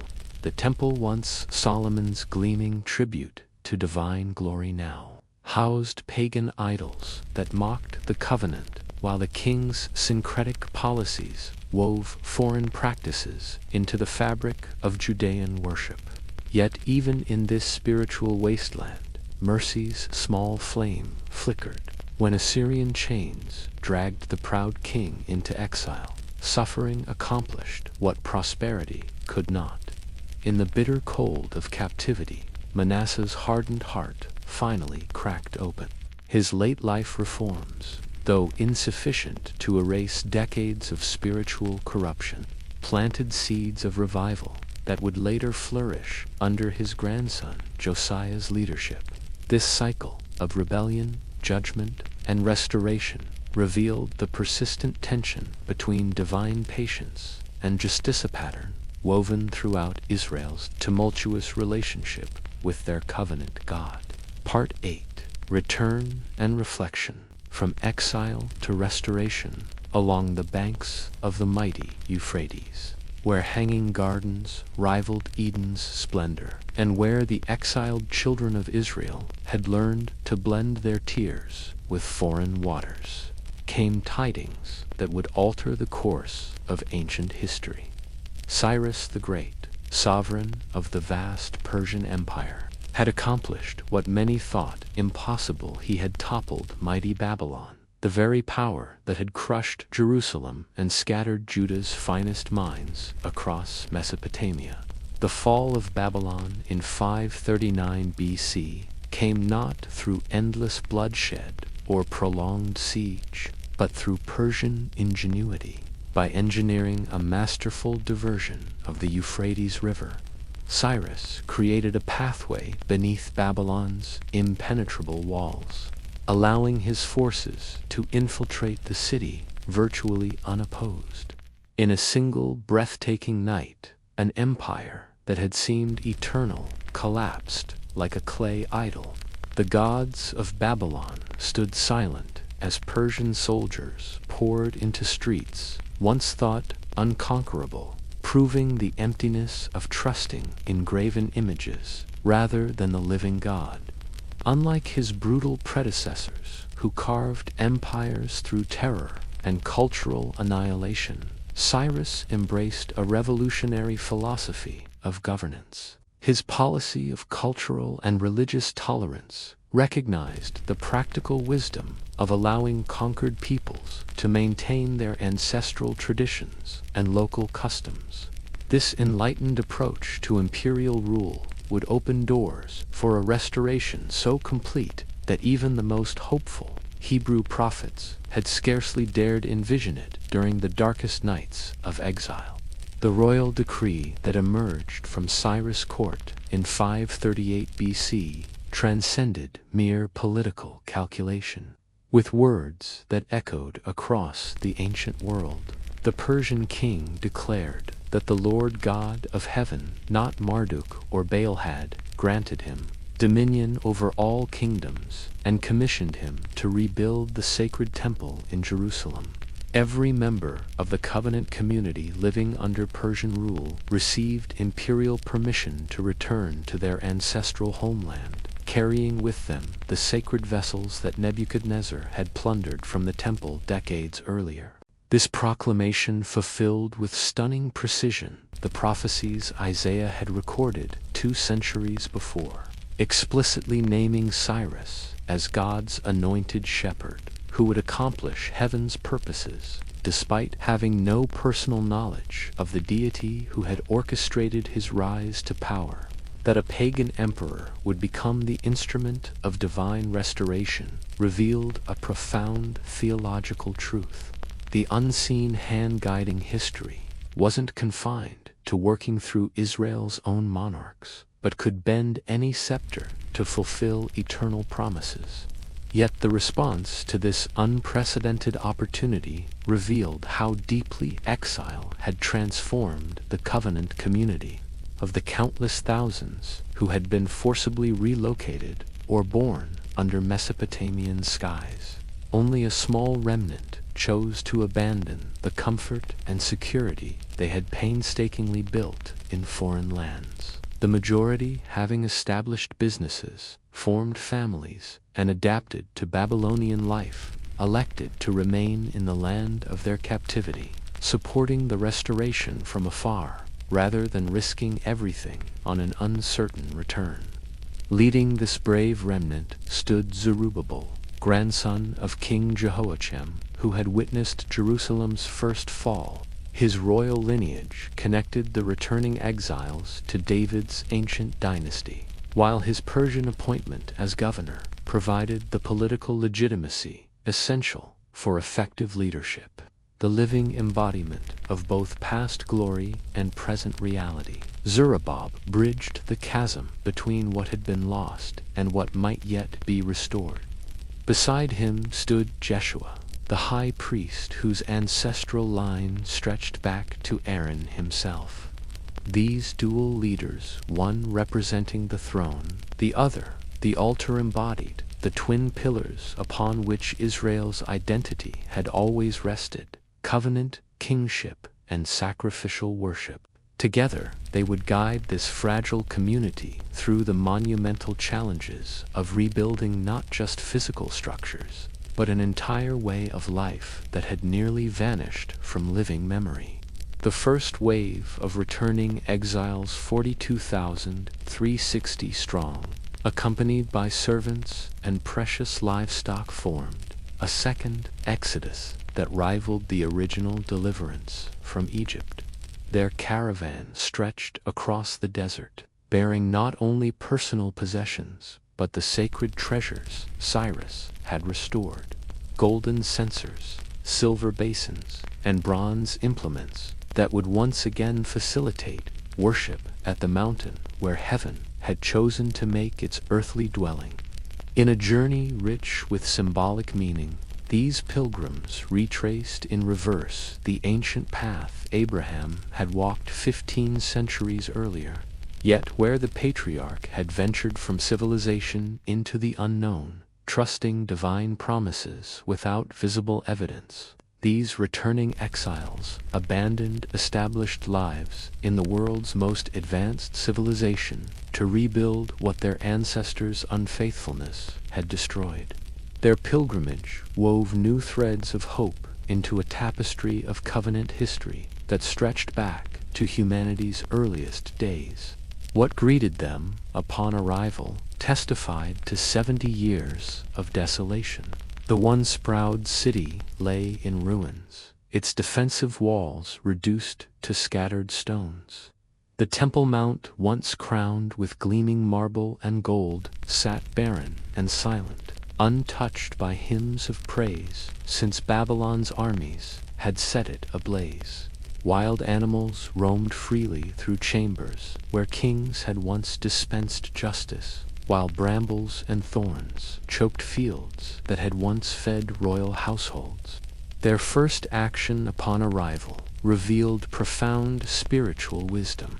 Before securing personal comfort or rebuilding private dwellings, they constructed an altar on the Temple Mount and reinstated the daily sacrifices prescribed by Moses. Through rising smoke and sacred flame, these offerings re-established the cosmic connection between heaven and earth that exile had severed. Each morning and evening, the sacrificial fires declared to all who witnessed them that the covenant people had returned not merely to reclaim ancestral lands, but to restore the divine relationship that gave those lands meaning. When the foundation for the Second Temple was finally laid, the ceremony evoked a symphony of conflicting emotions that captured the bittersweet nature of this restoration. Young men and women who had never gazed upon Solomon's magnificent sanctuary raised exultant voices at seeing even these humble beginnings, while elders whose memories held the golden splendor of the first temple wept openly at the modest scale of what their diminished resources could now produce. Their modest rebuilding efforts revealed more than architectural limitations. They exposed a profound shift in Israel's reality.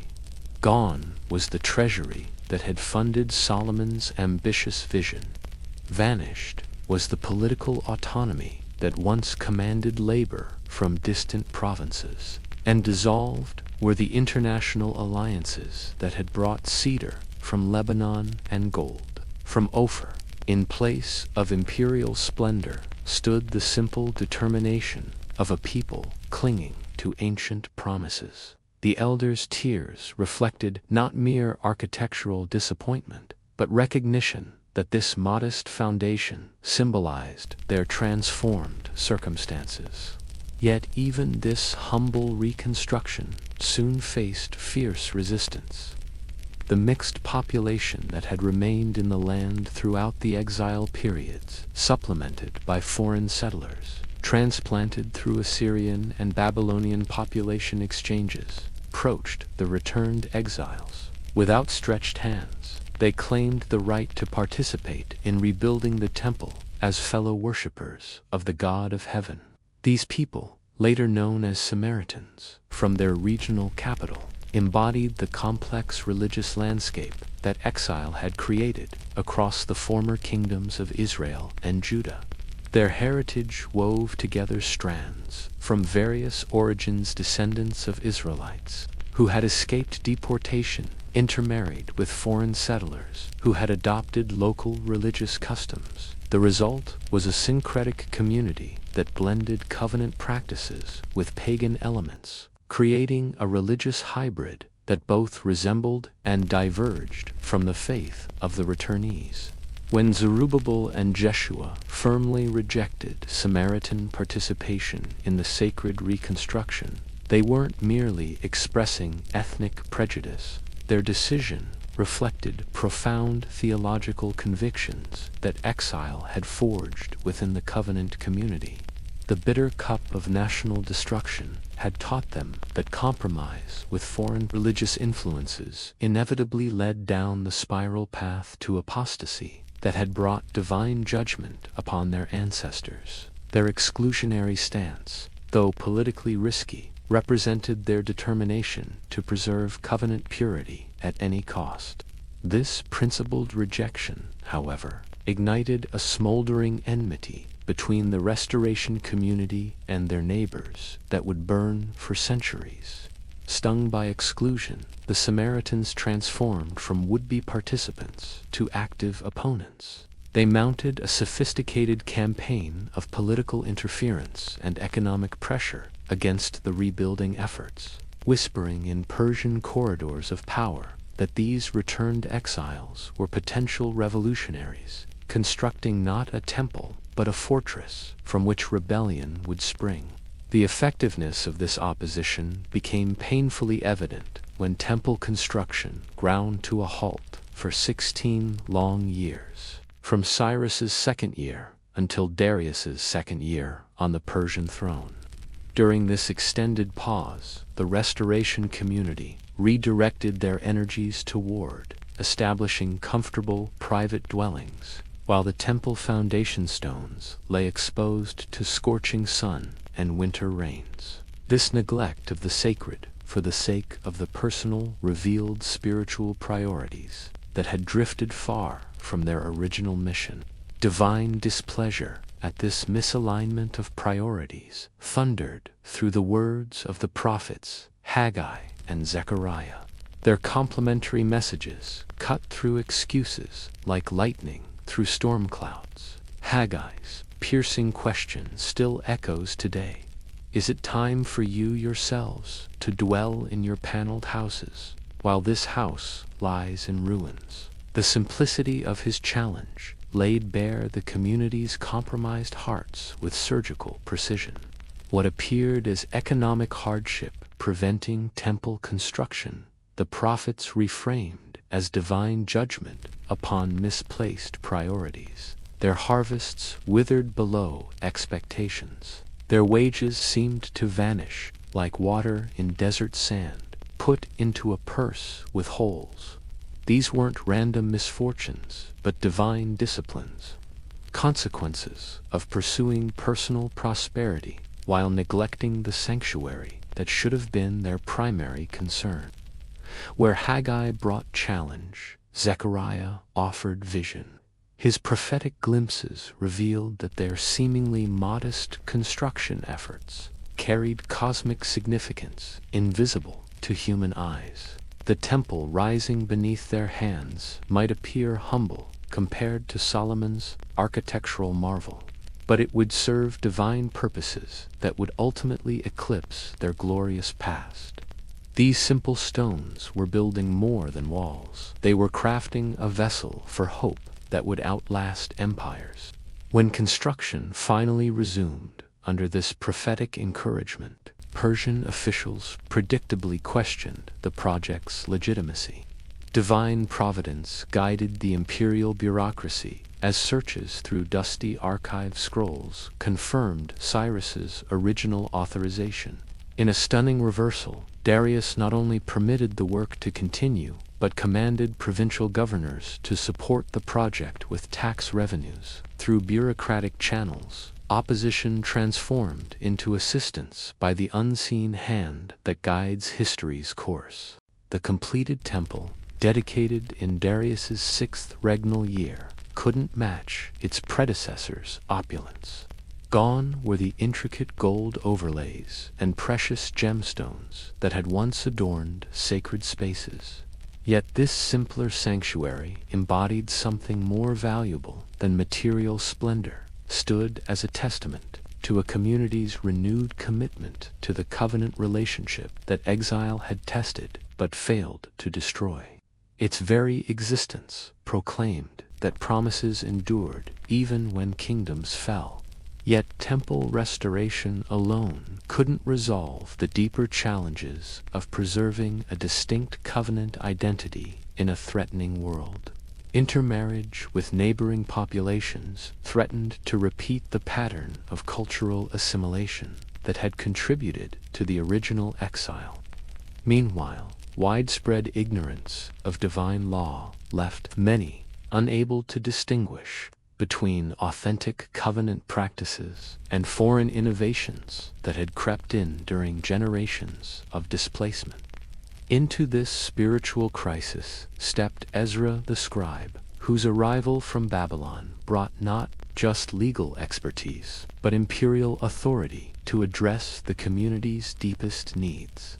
Armed with Artaxerxes' backing, he undertook the monumental task of teaching those hungry to learn, establishing justice not by importing foreign standards, but by recovering the foundational teachings that had defined their people since Sinai's revelation.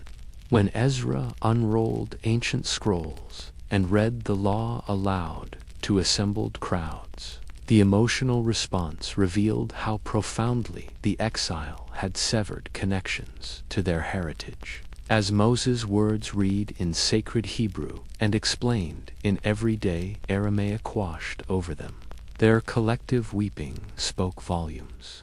These weren't merely tears of regret for past failures, but also expressions of joy at rediscovering their spiritual birthright.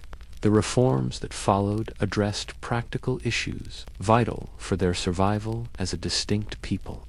The painful separation of mixed marriages broke family bonds, but preserved the covenant lineage from the assimilation that had already erased the northern tribes from history's pages. These measures, though appearing harsh to modern sensibilities, reflected hard-won wisdom about the cost of abandoning the path they had been called to walk. When Nehemiah arrived from the Persian court, bringing additional resources and royal authority, the community finally gained the capacity to address their physical vulnerability alongside their spiritual renewal. Jerusalem's walls had remained shattered, since Nebuchadnezzar's armies had reduced them to rubble, leaving the restoration community exposed to enemies who regularly threatened their tenuous security. Rebuilding these defenses demanded more than architectural skill. It required diplomatic finesse to outmaneuver regional governors who viewed Jerusalem's resurgence as a direct challenge to their power base and personal interests. Sanballat, the Horonite, and Tobiah, the Ammonite, official spearheaded a determined coalition that deployed every weapon in their arsenal, from mockery to intimidation to political maneuvering, to prevent Jerusalem's walls from rising again. Yet Nehemiah's brilliant combination of practical organization and unwavering spiritual dependence created a response that frustrated each sabotage attempt. His leadership transformed ordinary workers into a community united by sacred purpose. The laborers who rebuilt Jerusalem's defenses carried weapons alongside their trowels and stones, prepared to defend the city they were restoring while trusting in divine protection that had sustained their ancestors through wilderness wanderings. Remarkably, they completed the massive project in just 52 feet, so extraordinary that even their enemies couldn't deny the divine hand at work. When adversaries who had scoffed that even a fox could topple these walls fell silent before the completed fortifications, the message was clear. Heaven still watched over this restoration. Community, with the same providence that had guided their forebears from Egyptian bondage to promised inheritance.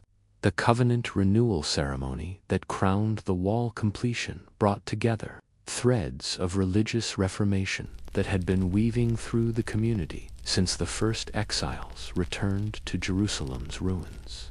Through public reading of the law, collective confession of sin, and a formal commitment to live by ancestral teachings, the community found solid ground that had eluded them since exile's trauma. This restoration transcended mere political independence or religious observancy. It represented the transformation of the covenant, people from a kingdom dependent on human institutions into a community whose very identity was anchored in divine law and prophetic hope. The people who had once defined themselves through monarchy now found their center in sacred text and messianic expectation.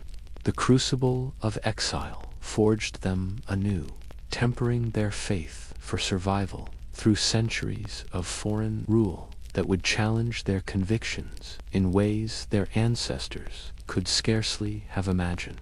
Like gold refined by fire, they emerged transformed, no longer a nation defined by borders and kings, but a people bound by covenant and promise.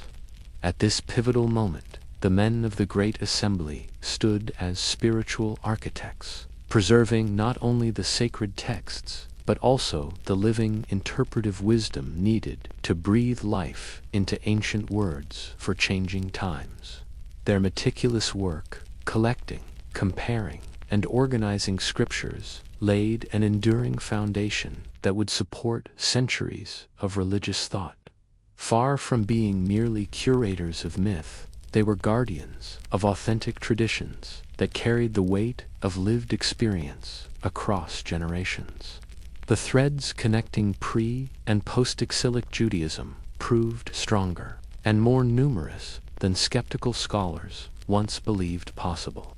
These resilient exiles transmitted not merely abstract faith, but vibrant institutions and profound insights that would sustain their descendants through the cultural earthquakes of Hellenistic influence and Roman domination. Their hard-won wisdom about maintaining distinct identity without political sovereignty created spiritual antibodies that would protect Jewish communities through 2 millennia of diaspora. Messianic hopes blossomed in this fertile soil, drawing nourishment from ancient Davidic promises, but flowering into visions that transcended mere political restoration.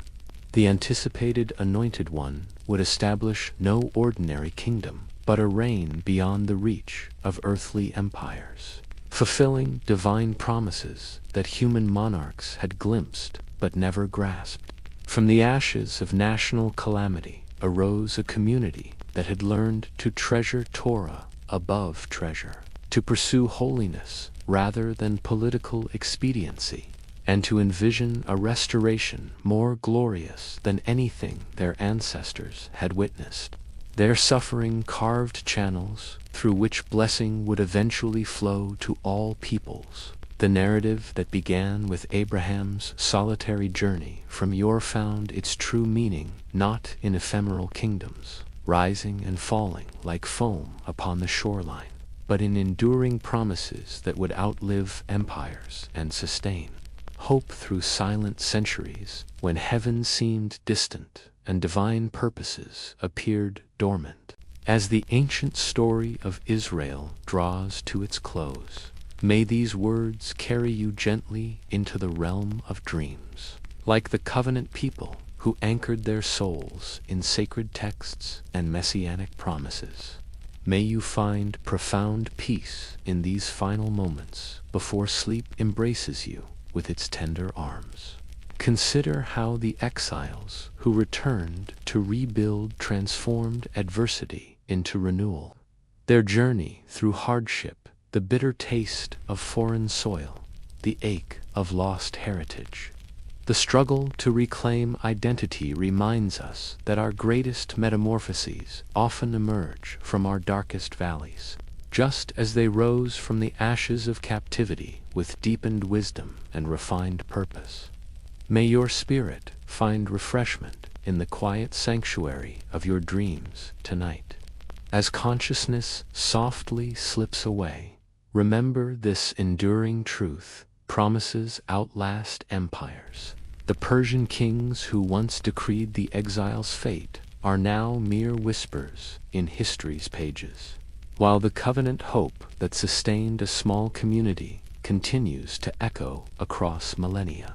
Even in those silent seasons when purpose seems veiled and heaven distant, remember how resilience bloomed in Jerusalem's ruins. Let the wisdom earned through generations of faithful perseverance wrap around you, like a comfortable blanket woven from threads of ancient memory. Sleep deeply, dear listener, in the peaceful knowledge that what appears as an ending often serves as preparation for new beginnings. May your slumber be sweet, your rest complete, and your awakening bring renewed clarity of purpose. Until we meet again to journey through another historical landscape together, may you rest in perfect contentment, cradled in timeless peace.